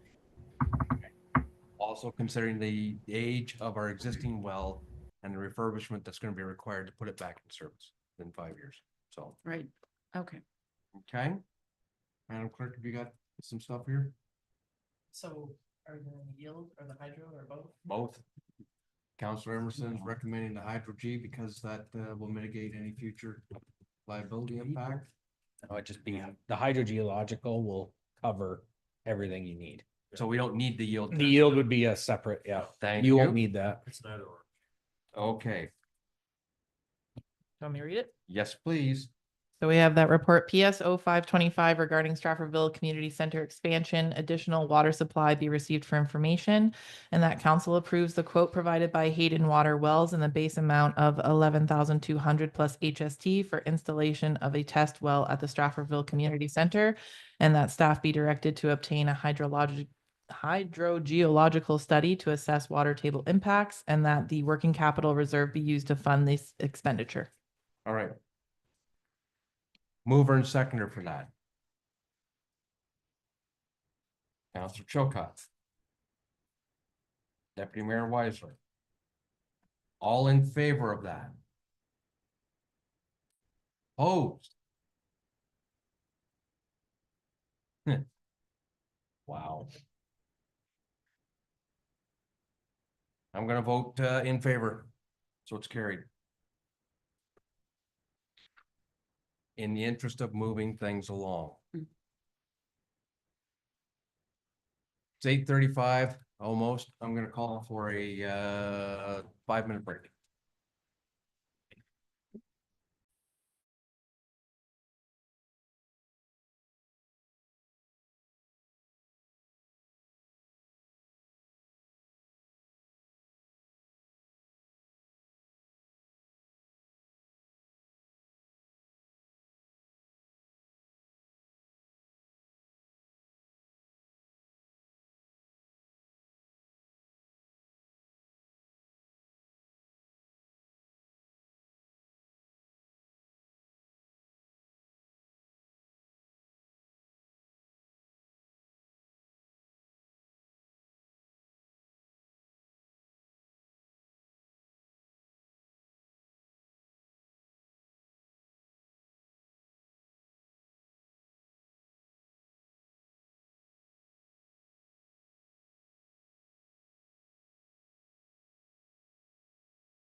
Welcome back. We left off at section 12, Development Services, Sustainability and Conservation. 12.1 correspondence, 12.1.1 to receive for information, 3 items. Notice of the passing of the zoning bylaw amendment, ZBA 0925, Augustine. Item B, notice of application regarding the proposed draft plan of subdivision, Build Ontario Developments on behalf of 100-104-10501 Ontario Inc. 4 and the 5 weren't there. I'd say it was binary. And item C, notice of public meeting regarding the proposed zoning bylaw amendment, ZBA 0225. Wow, Van Hittersum. Does anyone have any questions regarding any of these pieces of correspondence? Then the motion reads that items 12.1.1A through C be received for information. Need a mover and a seconder. Deputy Mayor Weisler, Councillor Chilcott, all in favor? That's carried. 12.2, reports to council. We have report DS 2225 by Margaret Underhill, Planning Coordinator, Deputy Clerk, regarding the rezoning application ZBA 0725 Vanman at 55541 Main Street. Good evening, Margaret. Thank you, Mr. Mayor. Covering for Marg tonight as she's out in Langton doing her annual play night, I believe, with her acting crew. So good luck to her. I'm covering. So this report is regarding 55541 Main Street, south side, east side of Old Chapel Street, west of Plank Road in the village of Stratfordville. So the purpose of this bylaw amendment is to rezone the subject property from Village Residential R1 to a site-specific Village Residential R123 zone to address the deficits of a split lot created by deed and to permit a new detached dwelling, which requires relief from the following 3 provisions. So section 10.3 to permit a lot area of 809 square meters on part 1, whereas 900 meters is required in Stratfordville on municipal sanitary. Again, relief from section 10.3 to permit a minimum lot area of 565 square meters for part 2, whereas 900 square meters again is required in Stratfordville on municipal sanitary. And section 10.4 to permit a minimum lot frontage of 18.8 meters for part 2, whereas 20 meters is the required minimum for a partially serviced lot.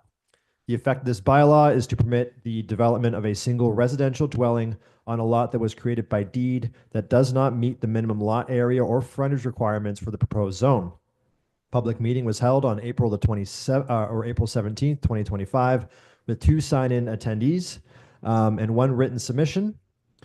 The planner's memorandum reviews the application and is attached to this report. It provides that the development proposal conforms with the BAM official plan and meets the general intent and purpose of the zoning bylaw. The memorandum does also address neighbors' concerns expressed at the public meeting and in the written submission. Therefore, staff and planner concur that the rezoning application meets the policies and recommend approval to change the zoning on the parcel from R1 to a site-specific Village Residential R1-23 to permit the development of the single residential dwelling on the lot created by deed, and the draft zoning bylaw Z805-2025 is later on in this agenda for council's consideration. So with that, Mr. Mayor, I'll leave it with you and council for any questions, and I believe Arcadis is also on the line to address the memo. All right, thank you very much for that, Thomas. Any questions regarding this rezoning application? It was just the last meeting we had the public meeting on this one. Any questions, concerns? Seeing none, we have a motion then that reads the report DS 2225 regarding the Banman rezoning application ZBA 0725 be received for information. And that pursuant to Planning Act Regulations Bill 73 Smart Growth for Our Communities Act 2015, it be pointed out that at the public participation meeting held April the 17th, 2025, associated with this application, there were 2 public oral presentations and 1 public written submission regarding this matter, and that all considerations were taken into account in council's decision passing this resolution. And that zoning bylaw number Z 456, 2003, as amended, be further amended by changing the zoning on lands located in Part Lot 5 and Part Lot 6, Plan 205, municipally identified as 55541 Main Street from Village Residential R1 zone to site-specific Village Residential R1-23 zone to permit the development of a single residential dwelling on a lot that was created by deed that does not meet the minimum lot area or frontage requirements for the R1 zone. And that zoning bylaw number Z 805-2025 be presented to council for enactment. Do I have a mover and seconder for that? Councilor Froese will move. Deputy Mayor Weiser will second. All in favor? That's carried. Thank you. Item B, report DS 2325 by Margaret Underhill, Planning Coordinator, Deputy Clerk regarding the rezoning application of ZBA 0825 North Urban Homes, Inc. at 9405 Plank Road. Thomas, please. Thank you, Mr. Mayor. So as you've noted, this is a zoning bylaw amendment application on behalf of North Urban Homes, Inc. to rezone the property of 9405 Plank Road, southwest corner of the intersection of Plank and 3rd Street in the village of Stratfordville. Lands are currently designated as commercial in Schedule B. The lands are zoned as Central Business District C11 in the current zoning bylaw. The purpose of this bylaw amendment is to rezone the subject property from Central Business District C11 zone to a site-specific urban industrial M47 zone to permit the use of an existing building on the subject property for warehousing and storage of home interior products, which requires relief from the following provisions. Specifically Section 23(1) to prohibit agricultural industrial establishments, animal hospitals, commercial fishing operations, industrial use general except warehousing and or storage of goods, industrial use light and public utility facilities and services, and also to request relief from Section 23(4) to permit a minimum lot frontage of 20.1 meters, whereas 25 meters is required with no public water supply. Section 23(8) has two requests, so to permit a minimum side yard width of 1.9 meters abutting residential uses where 7.5 is required, and to permit a minimum side yard width of 1.2 abutting 3rd Street, whereas 4.5 is required. The final request is for relief from Section 428(4) to permit a minimum buffer strip of 1.9 meters abutting residential uses where 4.5 meters is required. The effect of this bylaw is to permit the change of use by change of zoning within the existing building that does not meet frontage, side yard, and buffer strip requirements. Public meeting was held on April 17th with one signed-in attendee and one written submission. Planner's memorandum is appended to this report, reviews the application, and provides that it conforms with the BAM official plan and meets the general intent and purpose of the zoning bylaw. Staff and planner concur that the rezoning application meets the policies and recommend approval to change zoning on the parcel from Central Business District C11 to site-specific urban industrial M47 to permit the existing building for warehousing and storage of home interior products. And further, given the concerns raised at the public meeting and subsequent discussion with the applicant's agent, bylaw includes a list of specific prohibited industrial uses in order to reduce potential negative impacts to the neighbors. The draft zoning bylaw Z 804-2025 will be presented to council later in the meeting should council wish it. Mr. Mayor, I'll leave it with you and the council for any questions. Thank you, Thomas. Does anyone have any questions, any concerns regarding this application?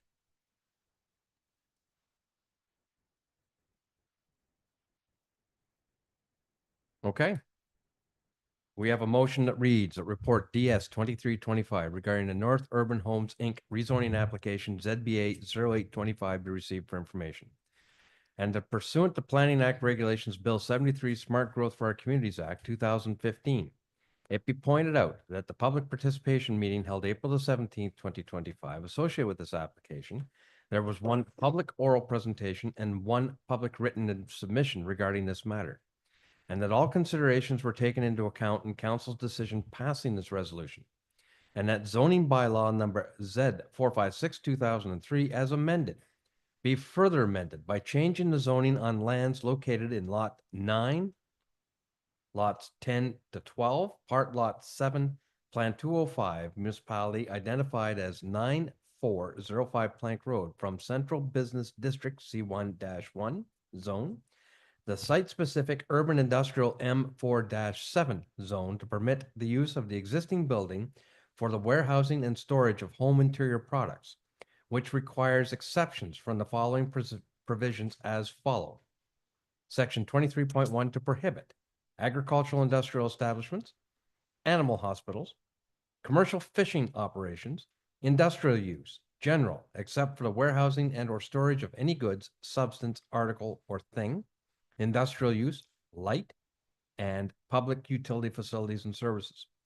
Section 23.4 to permit a minimum lot frontage of 20.1 meters, whereas 25.0 meters is required with no public water supply. Section 23.8 to permit a minimum side yard depth of 1.9 abutting residential uses, whereas 7.5 meters is required.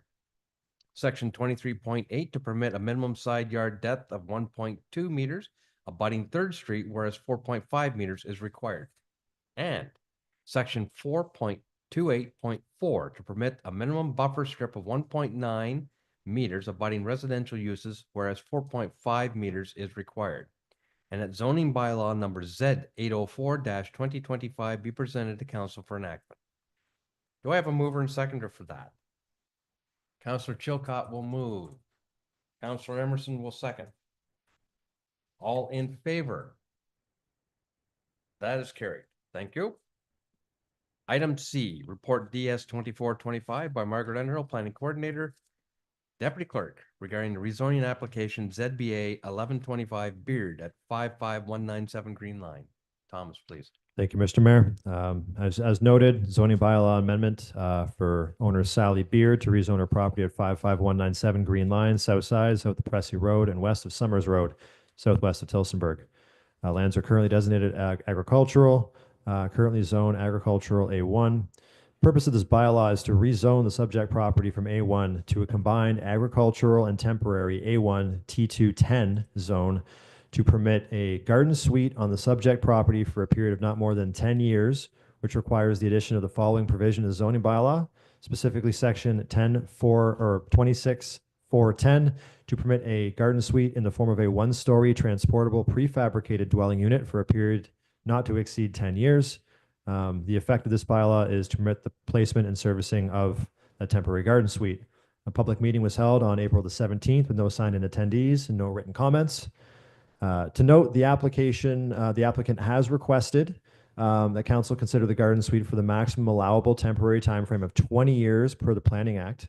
However, this report and the corresponding bylaw are drafted with a 10-year provision because this is in line with previous municipal approvals for garden suites. Planner's memorandum is appended to this report. It reviews the application, and while it does not conform to the BAM official plan, it does conform to the temporary use provisions of the Planning Act specific to garden suites and meets the general intent and purpose of the zoning bylaw. So staff and planner concur that the rezoning applications meets the policies and recommend approval to change the zoning on the parcel from an A1 zone to an A1 T210 agricultural and temporary to permit a garden suite. Planners are supportive of a 20-year time frame or a 10-year time frame. However, again, noting that staff and previous approvals have been for the 10-year time frame and believe this would be better suited for the context. A development agreement is required and will be executed following the approval of the zoning bylaw specifying the installation and removal of the garden suite, the named occupants, and the period of occupancy. The owner can apply for an additional temporary time period should the need for the garden suite still be there in 10 years. The bylaw presented to council is with the 10-year time frame. That is bylaw Z 806-2025. Mr. Mayor, I'll leave it with you and council for any questions you might have. Thank you for that report, Thomas. Does anyone have any questions, concerns? Councillor Froese. Thank you, through you, Mr. Mayor.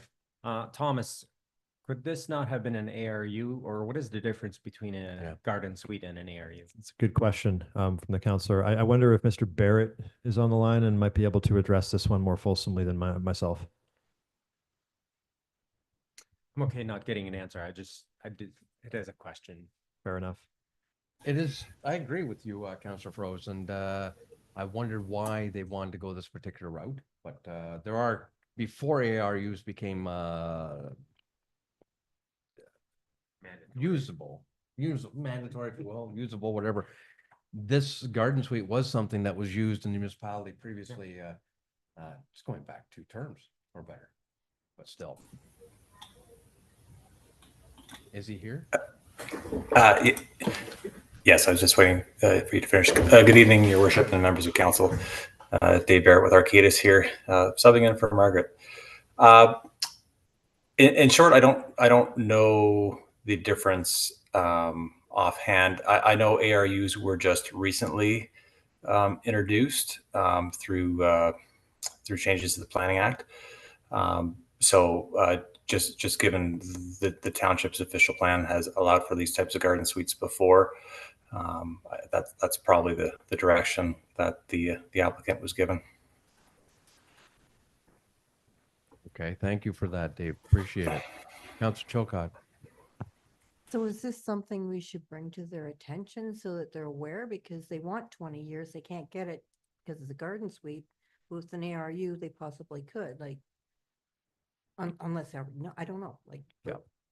Margaret's not here. Thomas. Thank you, Mr. Mayor. Just to clarify that under the Planning Act, garden suite can have up to 20 years. The reason why it's proposed as 10 years is because historically, BAM has only approved 10-year time frame for garden suites. Now, if council wishes to move forward with 20 years, council can, or any period up to 20 years for a garden suite.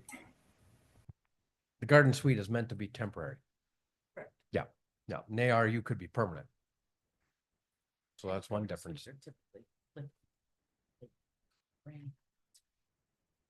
Granny trailers. So the only reason we're going with 10 years is because of history, not Basically. because of requirement. And so they asked for 20. And we went with history. They can get an additional 10 years, Do they have to pay again to get that redone? Like, I would assume. yeah, so why are we holding them to 10 years? Okay. I would recommend to just give them the 20 years they asked for it, and just in light of the ARUs, right? All right. I know what our history is, and I remember approving the garden development. So it'll be right here. Councillor Emerson, please. I would concur. Okay.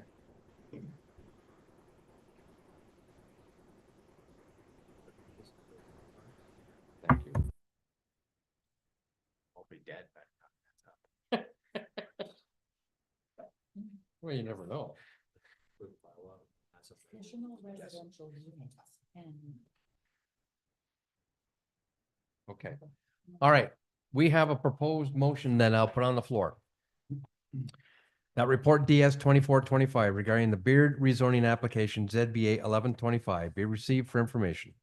And that pursuant to Planning Act Regulations Bill 73 Smart Growth for Our Communities Act 2015, it be pointed out that at the public participation meeting held April the 17th, 2025, associated with this application, there were no oral presentation and no public written submission regarding this matter, and that all considerations were taken into account in council's decision passing this resolution. And that zoning bylaw number Z 456/2003 as amended be further amended by changing the zoning on lands located in lots 9 and 10, concession 10, municipally defined as 55197 Green Line from agricultural A1 zone to a combined agricultural and temporary A1 T2 10 zone to permit a garden suite in the form of a mobile home on the subject property for a period of up to 20 years, provided that the applicant enters into an agreement with the municipality regarding the establishment, placement, and removal of the garden suite and the period of occupancy of the garden suite by any of the persons named in the agreement, with terms and conditions under which the temporary dwelling is permitted for no longer than 20 years to May 1st, 2045. And that zoning bylaw number Z 806/2025 be presented to council for enactment. Excuse me. Yeah, I did say that. I did say it's amended, didn't I? No. You got it. Mover and seconder, please. Councillor Chilcott will move. Councillor Froze will second. All in favor of that? Carried. Thank you. That's why the clerk should read this motion. Section 13, Finance and Administration. 13.1 Correspondence, 13.11 to receive for information. Item A, from various municipalities regarding the opposition to the strong mayor's powers. Item B, Howick Township regarding accelerated high-speed internet project. Item C, Town of Georgina regarding salt management, and D, County of Elgin regarding April 22nd, 2025 from the council chambers. Does anyone have any item they wish to bring to attention? Councillor Chilcott. Thank you. The strong mayors letter that they have, I believe we already sent something in saying we disagreed with it way back when it first came out. But I would like to support them in that motion. Okay. For the edification of council, I will suggest that there will be an information piece coming to Elgin County. The past or ex-wardens of Elgin County unanimously did not support this and have sent correspondence to Minister Flack accordingly.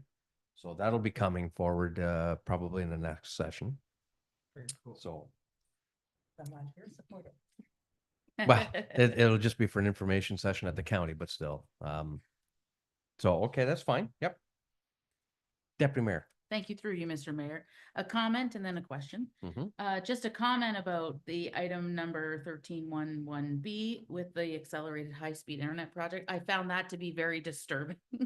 Yeah. I was very disappointed to read that, you know, we knew this was a push from the province. We know that this has not been off the table since 2018. I've advocated with, even locally with Swift and this whole thing to get broadband, and the fact that we can't get Hydro One online. It was just a very disturbing report for me, but anyway, that's just a comment.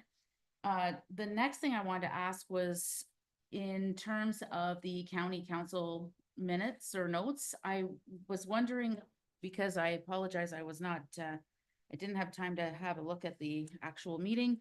If you could talk a little bit about the cycling master plan.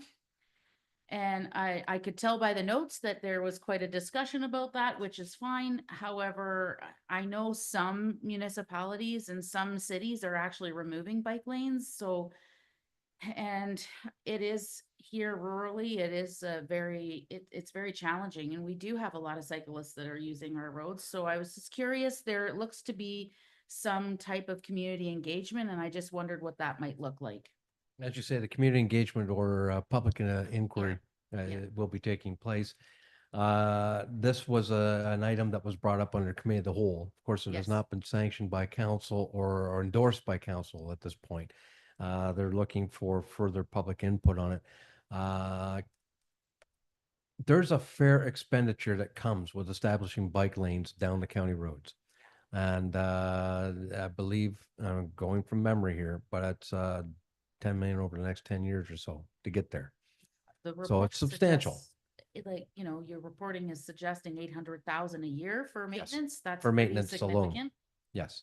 So that's correct. Once you establish these things, it's not just plug them in and walk away. No, there's annual maintenance costs. So it's a significant service increase, I guess you could say, to the county road system.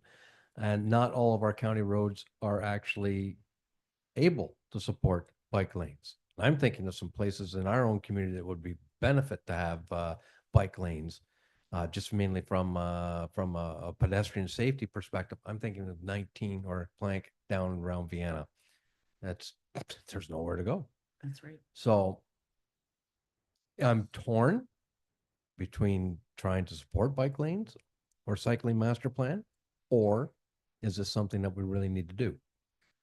That's still up in the air, but we're looking for county or for public input on it. Yes, thank supplementary through you, Yep. Mr. Mayor. Then, when will that information and where can we find that information? The public input, Yes. it will be on the county website. They'll have that. Okay. yeah. So just keep watching that. Keep watching for when that pick will happen. It'll be within the next little while. Thank you. So final decision on pending on public input. So yeah, keep an eye out for that public input. Okay.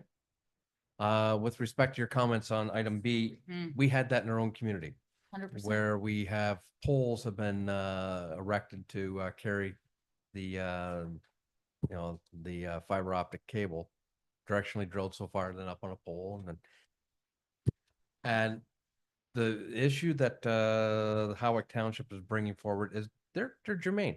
Who owns these poles? Who's responsible for maintaining these poles at the end of the day? But So did you that see, is- and then the pictures, like, look at even the Wow. photos, like, they're not even. And yeah. that's happened in Southwold Township as well. 100%. So it's across the county. Yes, Thomas. Thank you, Mr. Mayor. Just a quick comment to that. So this, yeah, it's not just happening in Howick or Southwold or here. It's happening across the province. It's fairly ubiquitous. We've got some context. Some of the bigger municipalities like Chatham-Kent, they're having the exact same concerns because it was originally pitched to us that these vendors would be using Hydro's towers and they haven't been able to enter into agreements with Hydro, and in some cases are finding out that Hydro's tower infrastructure can't support additional lines. So they have been pitching their own, and you're right. In our municipality, we do have some instances where towers have been erected, but in discussion with the manager of Public Works and in discussion with some of our neighbors, we have been pushing back against that and pushing them to be directionally drilling the lines instead. So then we don't have to, have these issues with the second set of poles and unknowns about, how it's going to affect our drainage ditches and infrastructure with the bump ground. So bit of an update, but yeah, it's something that's across the province, and it's not just here that's dealing with it. Councilor Froze. Thank you through you, Mr. Mayor. On that point as well, it boggles my mind why we're running a second line on all the main roads. And yet I still don't get Yeah. down my road. I have no lines. Mm-hmm. Wow. Pardon me. I'm Right? Yes, No, you're right. you're right. You're not wrong. I assume they are working to get to you. Oh, not very hard. There's a lot of ground to cover, but still, yes. They are generally working north to south. So they've done some work on Maple Grove, Murray. They've been up there and they're slowly working their way down. And since we started to push back a little bit on, where poles can reasonably go, it's obvious to slow down the process a little bit because the approval process gets slowed down because, it's a bit of a back and forth about whether it's above ground or whether we're going to stand pat on below ground. Okay, any other items anyone wants to talk about? Madam Clerk? That items 1311A through D be received for information, and that council for the municipality of Bayham supports item A. Mover and seconder, please. I see Councilor Emerson and Councilor Chilcott. All in favor? That is carried. Thank you. 13.2, reports to council. Item A. Can we skip this one?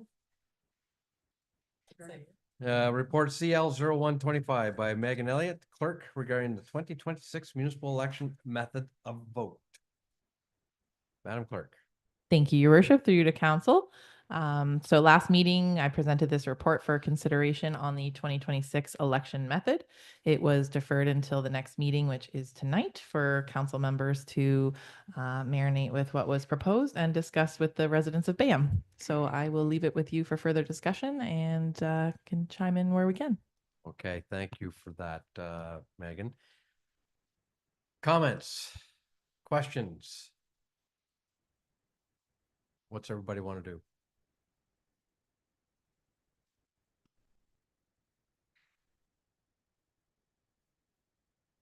Councilor Froze. Thank you through you, Mr. Mayor. I'm the one that asked to have it Mhm. delayed 2 weeks, and I did talk to a lot of people.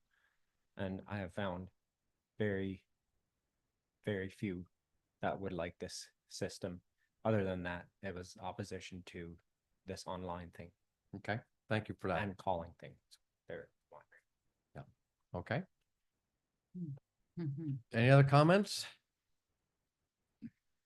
Councilor Chilcott. Thank you. I just have a question for actually Counselor Dan. These people that you spoke to, were they willing to go online but come here to do their voting as they didn't, because we're gonna have some person here to direct them on how to do it online. Is it the online on their own or online in general, the fear of online that they don't want? Make sense? I heard a lot about accountability, right? Like, how do we know they're not being manipulated Mm. as you know, even say husband and wife, blah, blah, blah, you better vote for this guy or else, or her, or blah, like just stuff like that. So accountability, and then also, one staff member in here, we're all biased. I'm biased. One staff member in here, with a computer, which is a really good idea, but if you come in here not knowing English Mm. or reading or computers, there's no accountability at all. Right. Okay, Deputy Mayor. Thank you through you, Mr. Mayor. To that, I just would comment that I'm not sure how that would be any different than a paper ballot.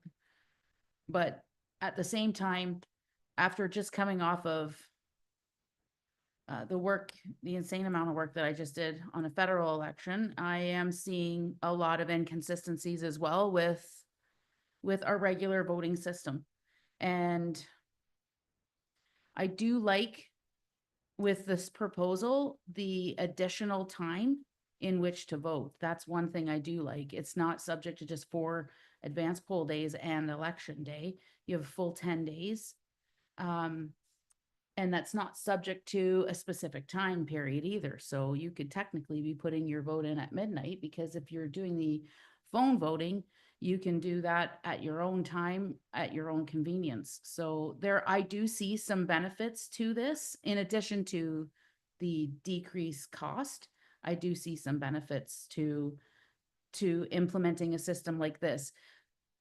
My final takeaway is the fact that we could identify potentially up to an additional 15% in voter turnout, which I think is something that we have to seriously consider, especially because we have had poor voter turnout in the last couple of elections. So I would really like to see more people participate. And I think if it's executed correctly and it's communicated correctly to the community, I think it would be well received. So those are just my comments. All right. Thomas. Just a quick comment, Mr. Mayor, through you, that internet telephone voting has been a thing in Ontario since 2003, and it's really had significant uptake since 2006, 2010, to the point where about half the municipalities out there do it. So if council is willing to provide direction to move forward with alternative methods, then that provides the clerk with a significant runway to seek out best practices from other municipalities about how to make the election as accessible as possible and how to communicate best with residents about a change in process. So just to keep that in mind, and also just also for council's information, that one of the things that really does also draw voter turnout is like the number of races that an election has. So we did have a number of races in 2022, and we saw a 30% increase in the number of physical votes cast. So we did see an increase in voter turnout. We would hope that with increased accessibility, combined with other favorable factors, we'd see an increase in turnout over 2022 numbers even. But we believe that increasing the accessibility of the election is a very good start. All right, thank you, Thomas, for those comments. I was going to make that comment myself, that the more participants you have in the electoral process, meaning the candidates, that tends to spur interest and tends to get the vote out. Yeah. So I still think, regardless whether it's paperless or whether it's paper, if you've got more candidates out there, you're going to get more participation. That's just my feeling. Councilor Chilcott. Thank you. This again is a question for Dan. Sorry. So it's through me to Dan. Through you to Dan, Thank you. and Dan will be back to through you. to Yeah, me. well, sure. So you mentioned about the language barriers, the reading, the writing, and that, and as Councillor Weisler mentioned, or Deputy Mayor Weisler mentioned, you have the same thing with a paper ballot. But I'm wondering what we could do to fix that.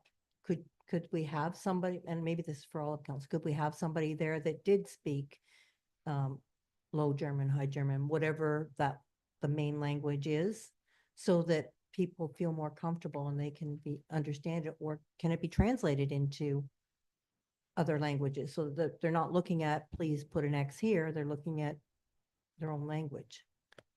Thank you through you, Mr. Mayor. Mhm. To Deputy Mayor, I guess she's gonna have to explain how it's similar because Sue, if you go door knocking, you give them your business card and they see your name and they go to the ballot box and say, this lady, I want to vote for because her name is Sue and they mark an X.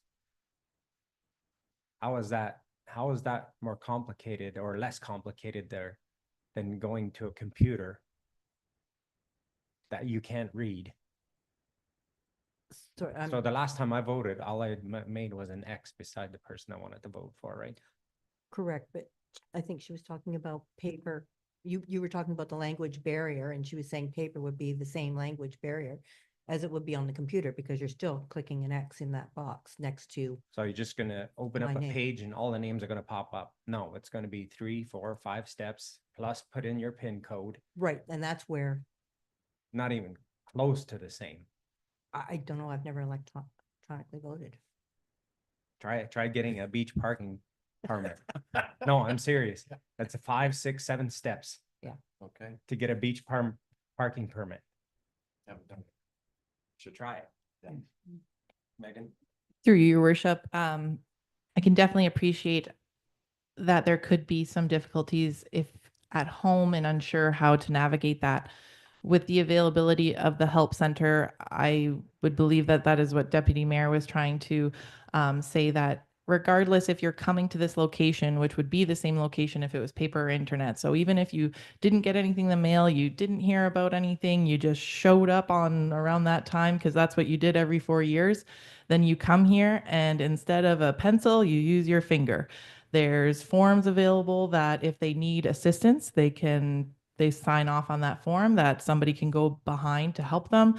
They can also bring somebody with them if they want to sign off to say this person's going to come behind and help them. So it would be the same thing as once they get to that page of names, instead of a pencil, it's just a finger. Use iPads?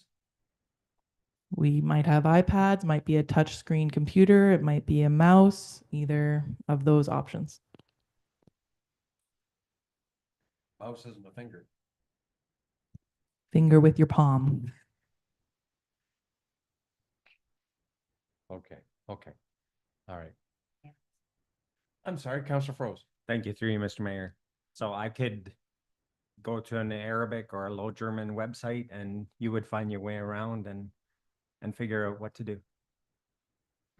I'm sorry, I'm just making a point. No, you're good. It is discriminatory.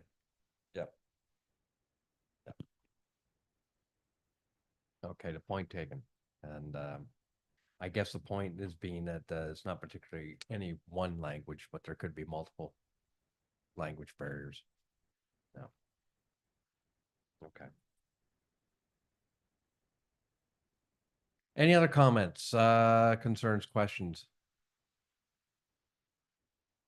Now, I understand why you brought this forward, Megan, that if you wanted some run-up time, if we were going to change the alternative method, that this is what you needed. Okay, get that. Just putting the acknowledgement out there.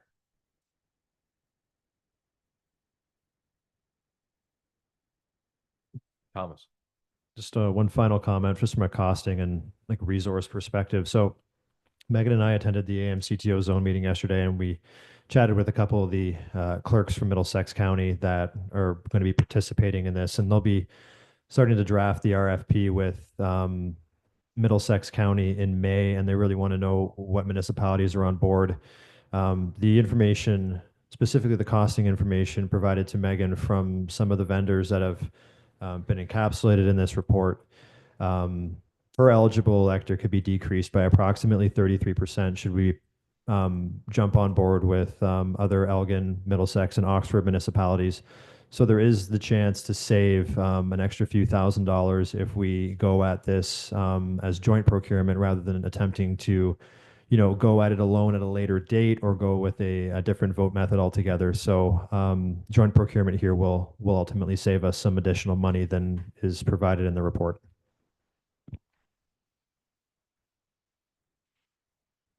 All right, thank you for those comments. And I guess one final comment from me, a notice from the Elmer Express today that Malahide is struggling with the same kind of decision, although they were postal and telephone last time. I believe they did internet telephone in 22. They transitioned from vote by mail and I think that was 18. All right, but I just note some of the comments that the counselor was addressing to their deputy clerk at the time as well in the paper. So all good concerns. There is a draft motion in the package. Unless someone has an alternative that they want to put forward. I can read this. Or if someone wants to put something else forward, they can.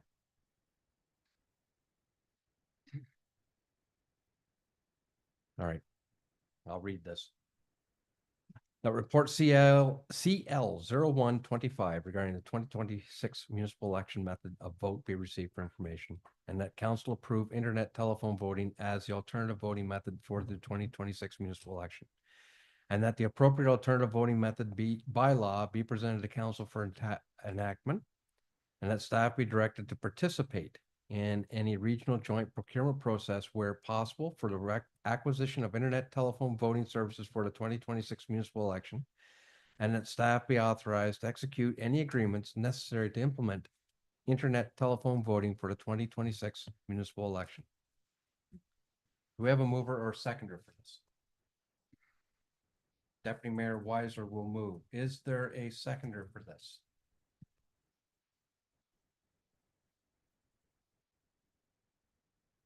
Second call, seconder. Councillor Chilcott. All in favor of the motion? Opposed? Okay, this time I will not support the motion. So it's lost. Council, what do you want to do? Typically, we have until May of the election year to come up with a method, correct? Yes, Mr. Mayor. However, the earlier that we have the method in hand, the more planning we can do ahead of time. Correct. So does anyone want to put a motion on the floor to proceed an alternative method tonight? Councillor Emerson. I would support a transition year with a paper and electronic voting.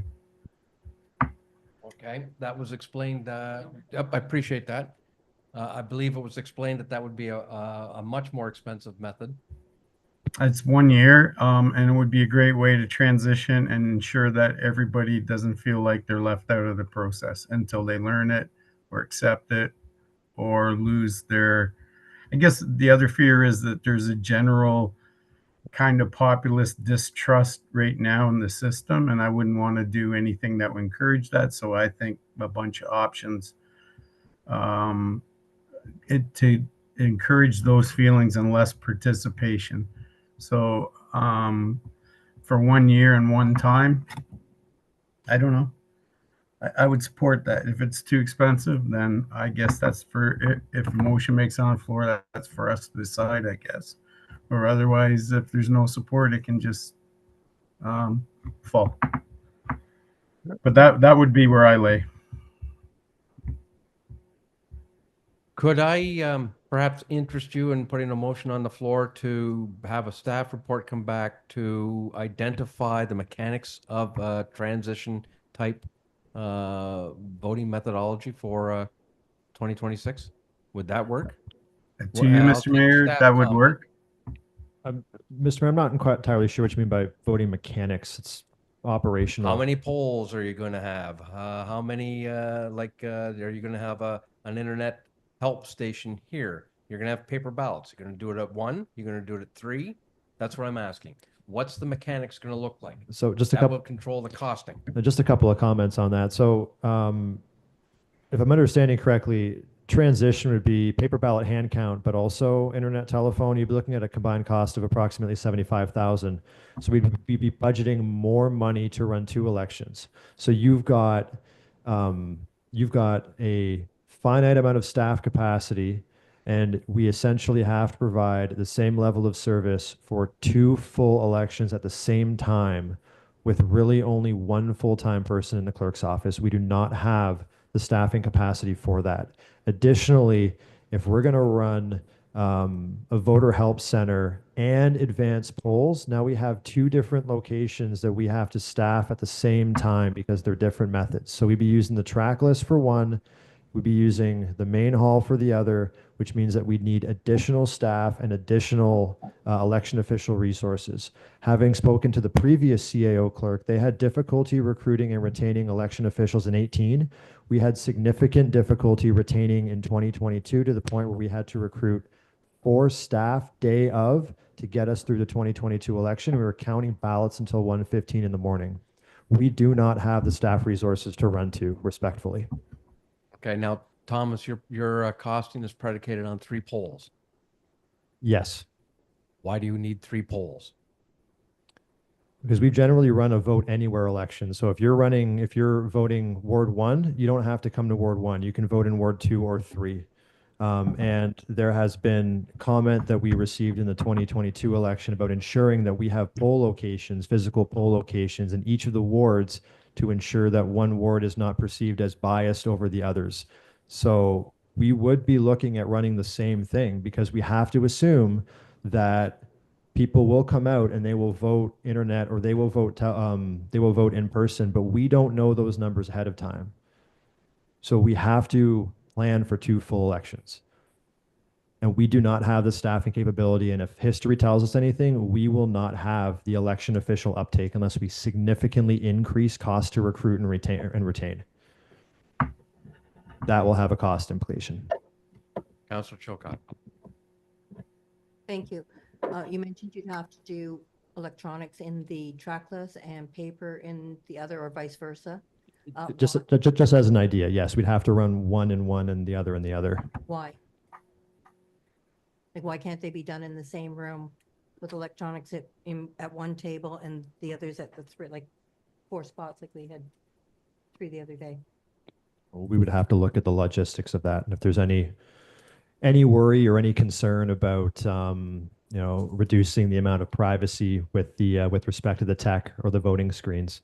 I've run an internet telephone election. I've run an in-person election. I think Megan's run one of both at this point. We've never done a combined, so there's a lot of logistics we have to consider.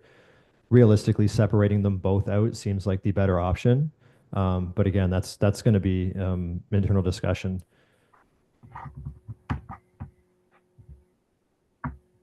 Okay, we're still at the discussion phase. We haven't put any particular motion on the floor yet. If I misunderstood that, Councillor Emerson, correct me. But we haven't put the motion on the floor yet. Ideas. The alternative is you can go back to the traditional paper ballot. Somebody wants to propose that. Just to comment that if council, any one of the 3 that voted against the previous motion should wish, they can also put a motion to reconsider. Mhm. Thank you for that.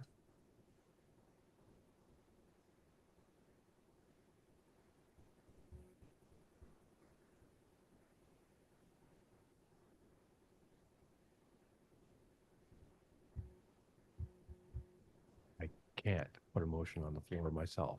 I'm sorry.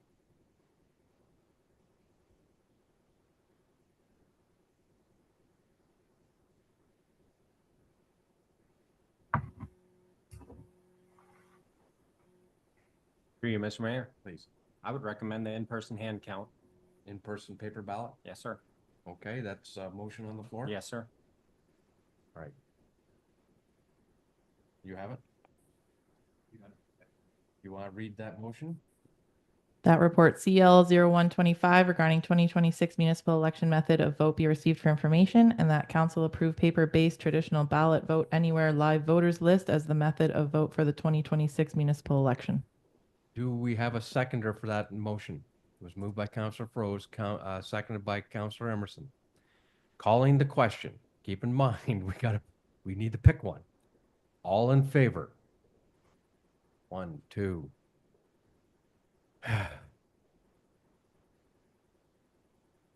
Opposed? I will vote in the affirmative. It's carried. And thank you for the work, for background and bringing this forward. All right, 13.2. Item B. Report CL 0225 by Megan Elliott Clerk regarding the 2025 municipal assistance request first intake. It's a fairly lengthy report, Megan. Thank you, Your Worship. Yes, through you to council. It looks lengthy, but it'll be pretty quick. So this is the first intake report for municipal assistance requests. Requests can be for funding, materials, use of facilities, roads, etc. Council approved $9,000 in the municipal assistance line for 2025. And the report outlines all the requests that I will just quickly touch on. So they are just in order of date of event. So we have the Writers Festival, which is on May 16th to May 19th, that they are requesting funding for $300. Pancake Breakfast from the Port Borough Firefighters Association on May 20th is requesting picnic tables.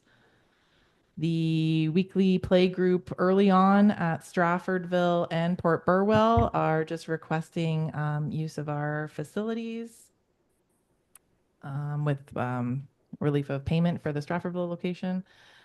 Edison Fest on June 7th from BAM Historical Society is requesting use of the park, materials such as garbage cans and picnic tables, and a funding request of $2,000. Canada Day celebrations by the Port Borough Historical Society on July 1st, requesting use of Marine Museum and parking lot, requesting a road closure, requesting materials of garbage cans, picnic tables, safety cones, and funding of $2,000. Car show by the BAM Historical Society on July 19th, requesting use of the park, garbage cans, safety cones. Vienna Lions Fest is on July 19th. They are requesting use of the Vienna Community Park and Pavilion and funding of $1,000. Another pancake breakfast from the Port Borough Firefighters Association in August, just requesting the picnic tables. BAM Beach Fest on August 3rd is requesting Memorial Park and Port Borough Ball Diamond. They will need road closures and materials such as picnic tables, garbage cans, and safety cones, and funding of $2,000. Watermelon Fest in August is requesting use of the Straffordville Community Center Pavilion Pad, Ball Diamond parking lot, and main hall. They will need road closures, materials for picnic tables, garbage cans, safety cones, and funding of $2,000. Santa Claus Parade hosted by BAM Beach Fest in Port Burwell. They're requesting use of the Marine Museum. They will need road closures and funding of $2,000. Santa Claus Parade from the Straffordville Hall Foundation on December 13th, requesting use of the Straffordville Community Center main hall, road closures, safety cones, and funding of $1,000. Light Up the Park from BAM Historical Society on December 13th as well, requesting use of Vienna Memorial Park and garbage cans and picnic tables. So staff overall don't have concerns in principle. Just noting that use of materials and road closures, of course, is applicable to staff availability or the materials for if they're not being used in other capital projects. And for all of the funding requests, again, council has allocated $9,000 in the budget. All of the requests in this total to $12,300. You are able to decide whichever way that you would like to go. And please keep in mind that this is the first intake. There is still a second intake to happen. And generally for any of the road closures for parades in particular, if staff are not available, then there is possibility to use the OPP as a backup, which would come at a cost as well. So I will leave it with you. One last thing I'll say is in general, high level of approvals of use of the facilities and materials is just general, and then staff would continue to work with them and ensure that we get all the exact specifics correct with them and follow your direction for the funding requests. All right, thank you very much, Megan. I note that one or two of these applicants are new. For example, the Writers Festival, right? That's new. All right, thank you for that. Comments, questions? Would also note that the two parades, funding requests are something that's brand new, something we haven't done before. Or been asked for. The Santa Claus. Yeah.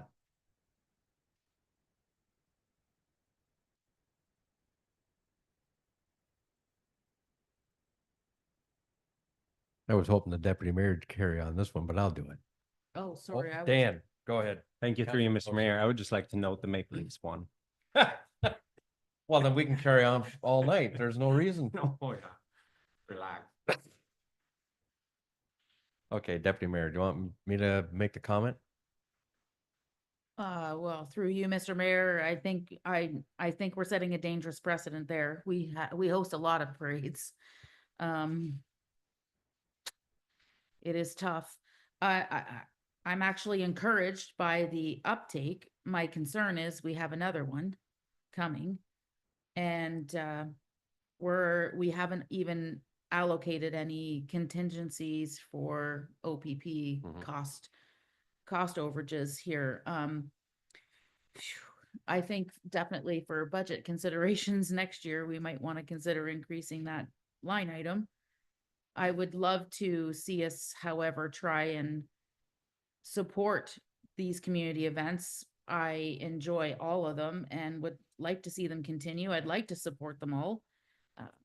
I just don't know what that capacity is. Like, I'm thinking if we keep 2,000 back for contingency, we're looking at coming up with, we're gonna have to make some cuts here. All right. If I recall, last year we reserved $1,000 just in case we needed some police instead of municipal staff to deal with the roads. And then we happen to have that at the end of the year to do something with. I'm going to make a suggestion out here now before I go to you, Councillor Chilcott, that like the deputy mayor, I'm suggesting that you carve out a portion of the cash request and prorate it. But I'm not so sure I'm in favor of supporting the request from the parades. That is my personal opinion. Councillor Chilcott. Sorry, question for Megan. Second intake last year, how many people and how much money were you requested? Through your worship, I'd have to double check, but I have a feeling, I don't know if there was any actual funding requests in the second one, but if you continue your discussion, I'll try and look up the minutes. Thomas. I've got that, Mr. Mayor. So second intake last year was for the Port Burwell and the Stratfordville parades. There was no financial the Port Burwell parade requested $2,000. There was no request from the Santa Claus parade for Stratfordville. The report also identified that about $6,000 had previously been allocated in the first round. So all the requests were prorated to 67% of the requests. Did we fund that? We didn't fund the parade. Did not fund the parade, no. Yeah. No, I agree. Okay. I'm just wondering what we should keep, if we should keep anything back for the second intake, and next year only have one intake and get it all done at the beginning of the year. From a cash perspective? You mean? Yeah, everything. Alright. Yeah, just one intake and then it's done. And we Some- know exactly how much we need to do. Yeah, sometimes the event organizers are a little slower getting things done, don't get it in on time, and they have come to us after the fact. But yeah, it all should be under the general assistance, but I get that. Okay, I don't have any issues with any of the material that they're requesting at all. No. That's fine. I realize there's a cost to the municipal staff for seeing that the material is put there. Even the light in the park, it's municipal expense for the electricity. It's the way it is. But it's just the cash component. I'm still recommending that you hold something back. I was suggesting $1,000 or $1,500. The deputy mayor is suggesting 2,000, and then prorate it. But I wouldn't take the parade costs out. That's just my opinion. That's a private one. And I'm, as chair, can't make the motion.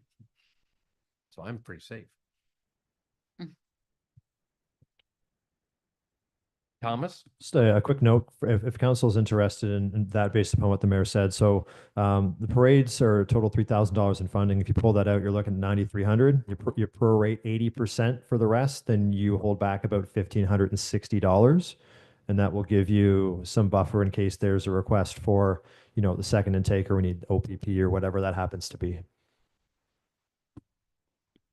Councillor Froze? Thank you, through you, Mr. Mayor. I would move that.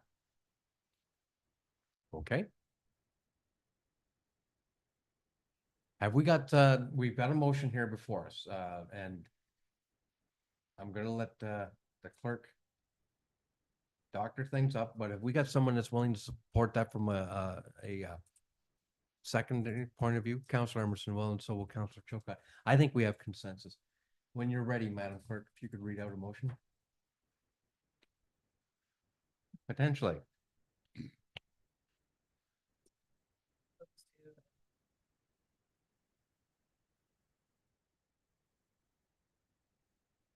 At 80%, yeah. Wait a minute. Is that exactly right? You're gonna take 1,500 out or something, you're gonna, So you have 12,300 as the request. If you pull out the parades, that's $3,000 taken out. So you have 93 left. And then you'd prorate the remainder to at 80%. So you'd end up with 7,440 in allocation. You'd have 1,560 left over. all right. Councillor Chilcott. Just a question. I thought the maximum any group could get was $2,000, or is that per event? I don't believe there is a maximum. Is there a maximum? Do you have established a maximum in the new criteria? Through your worship, there is a maximum of 2,000 of request. Let me pull up here policy. For years, it was simply that the municipality fund the 3 festivals of 2,000 each, and that's what it was. I'm just looking because Yeah. I know that Edison Fest did 2,000 and nothing for the car rally because That's 2,000 is what was expected. Yep.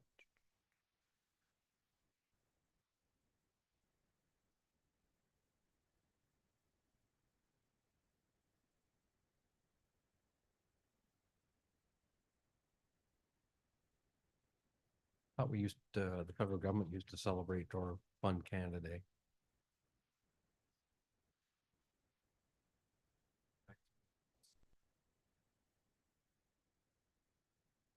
Yeah, but I mean, until last year, we never supported that before. No.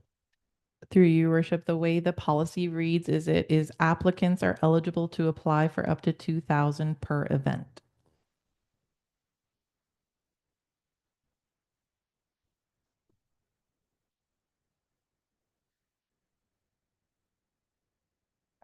Do you want me to read the Read the motion, full please. motion? I'm going to read it and we're going to see what we got.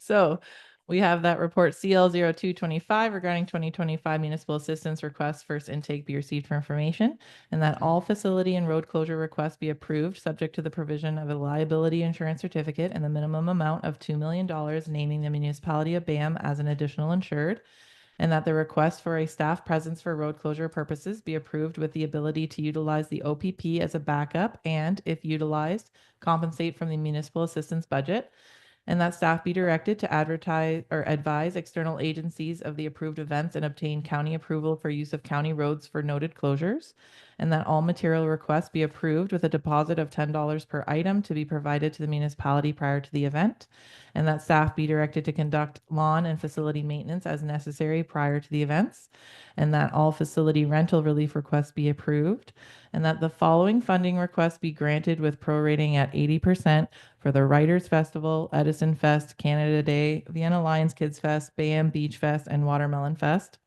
and that the municipality of BAM reserves the right to revoke said approvals at any time for any reason, and approved timelines may be adjusted for the use of certain facilities or materials should they become unavailable due to construction or unforeseen circumstances. Okay, Councillor Froze, you're willing to move that? I need a seconder, and I think it was either Councillor Emerson. I'll give it to Councillor Emerson because he's on the screen. All in favor of that? It's carried. Thank you. And thank you for that. Report CL 0325 by Megan Elliott, clerk, regarding information technology services. Megan.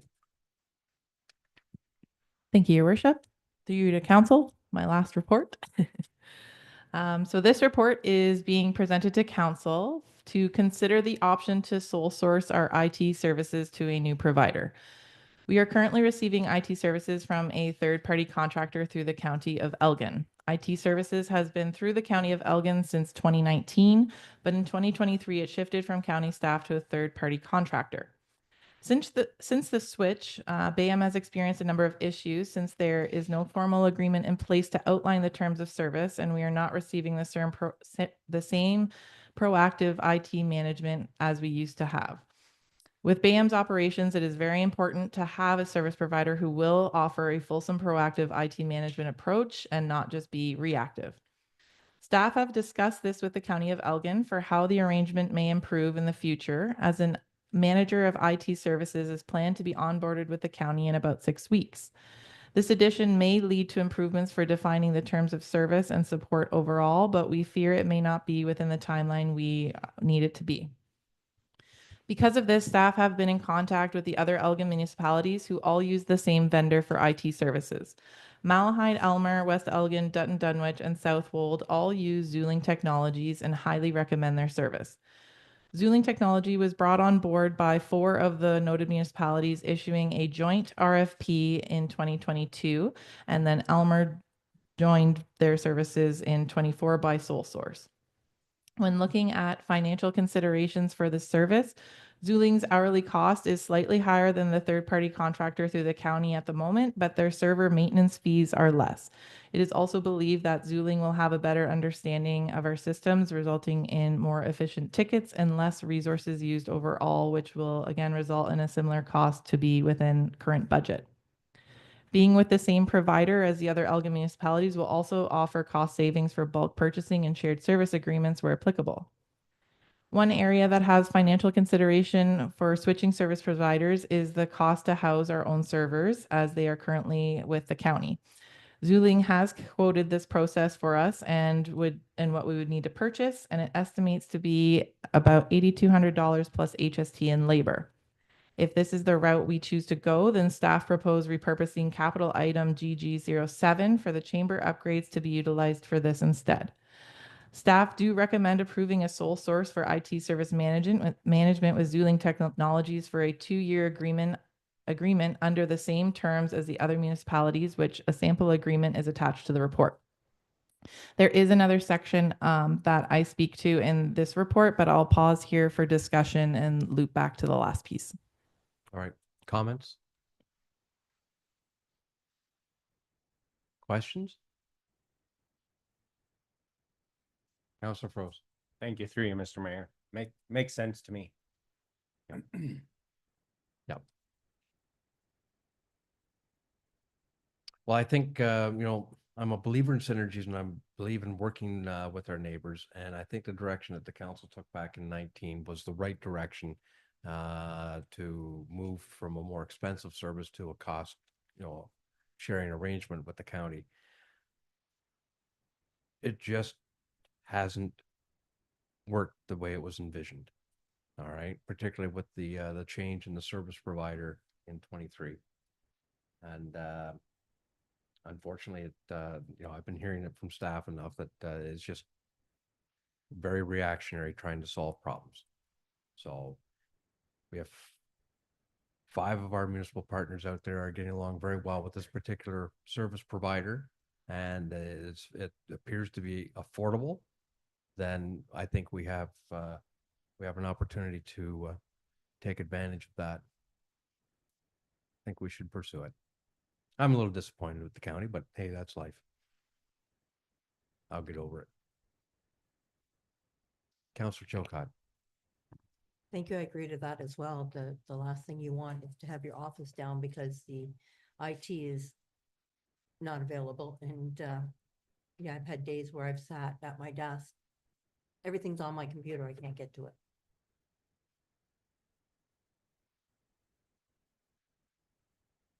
Thank you for those comments. Anyone else? Okay. We have a proposed motion before us, and I will read it unless you wish to do it. And sorry, your worship, I was just going to say to loop back just to the last piece in the report. The only other thing I noted in the report under financial considerations is throughout this process of looking into different IT service providers, talking about our systems and where we're at, it has now been flagged that there might be some upgrades needed to approximately 20 devices that will possibly not be supported by October of this year.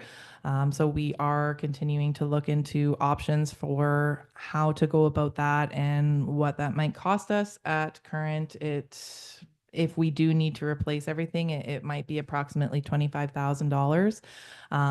Again, this is regardless of if we were with the same service provider or not. So we just wanted to bring this to council's attention that we are in discussions and will bring back information on what we need to do and help have you provide direction on how to pay for that. So that is part of the proposed motion, just in the last line that will come back with that. Yeah, you're not committing us to, you're just reporting that you report back. Okay, that's fair. Anyone have anything at this point to add? Or shall I read the motion? Okay, gonna read the motion. That report CL 0325 regarding information technology services be received for information. And that council approve the sole source for information technology service management with Zuling Technologies. And that the service agreement and executing bylaw be presented for enactment. And that capital budget item number GG 07 be repurposed to the process of procuring and housing servers. And that staff be directed to report back with further information on how to address the expiring devices noted in this report. Mover and seconder. I think Councillor Froese is willing to move that and Deputy Mayor Weisler is willing to second. All in favor? Carried. Thank you. On to item D, report CAO 2425 by Thomas Thayer, CAO additional transfer payment agreement, fire protection grant, cancer prevention. Thomas. Thank you, Mr. Mayor. Quick report for me today. So we were reached out to by the Solicitor General in regards to some additional residual funds under the Fire Protection Grant Program. They reached out to us on April the 9th. They require the agreement, if interested, executed by May the 15th.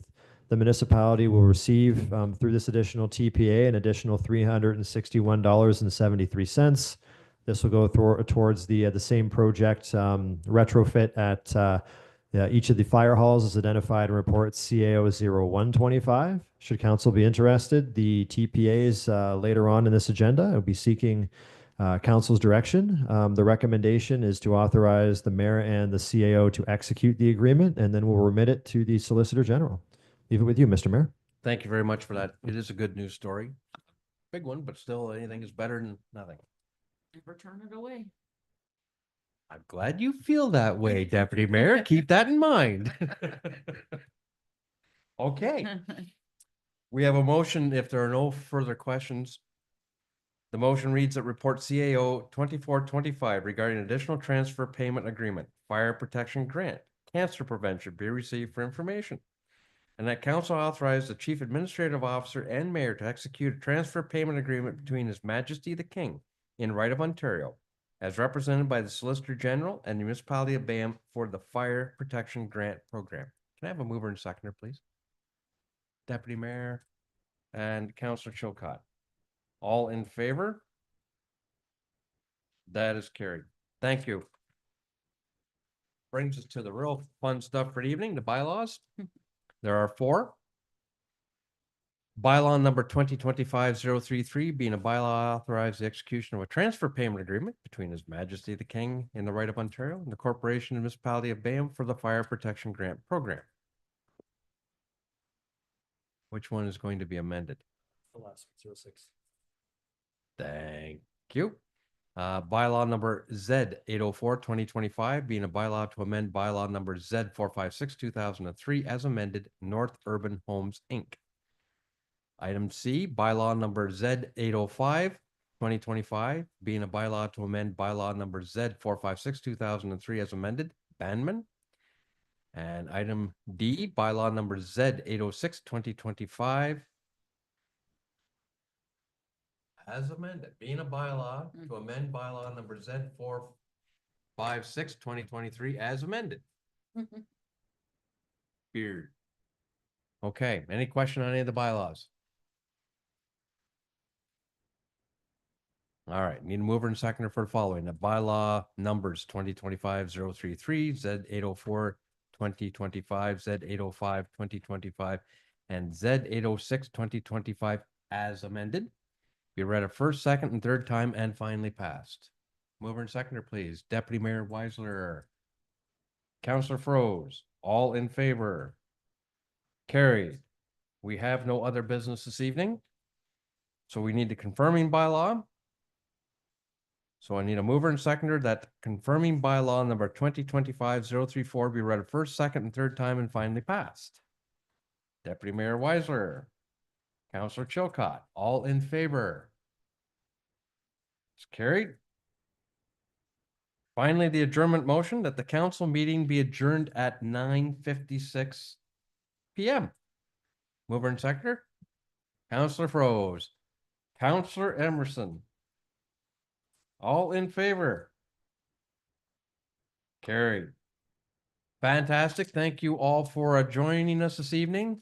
We stand adjourned until our next regular meeting. Councillor Emerson, get some sleep.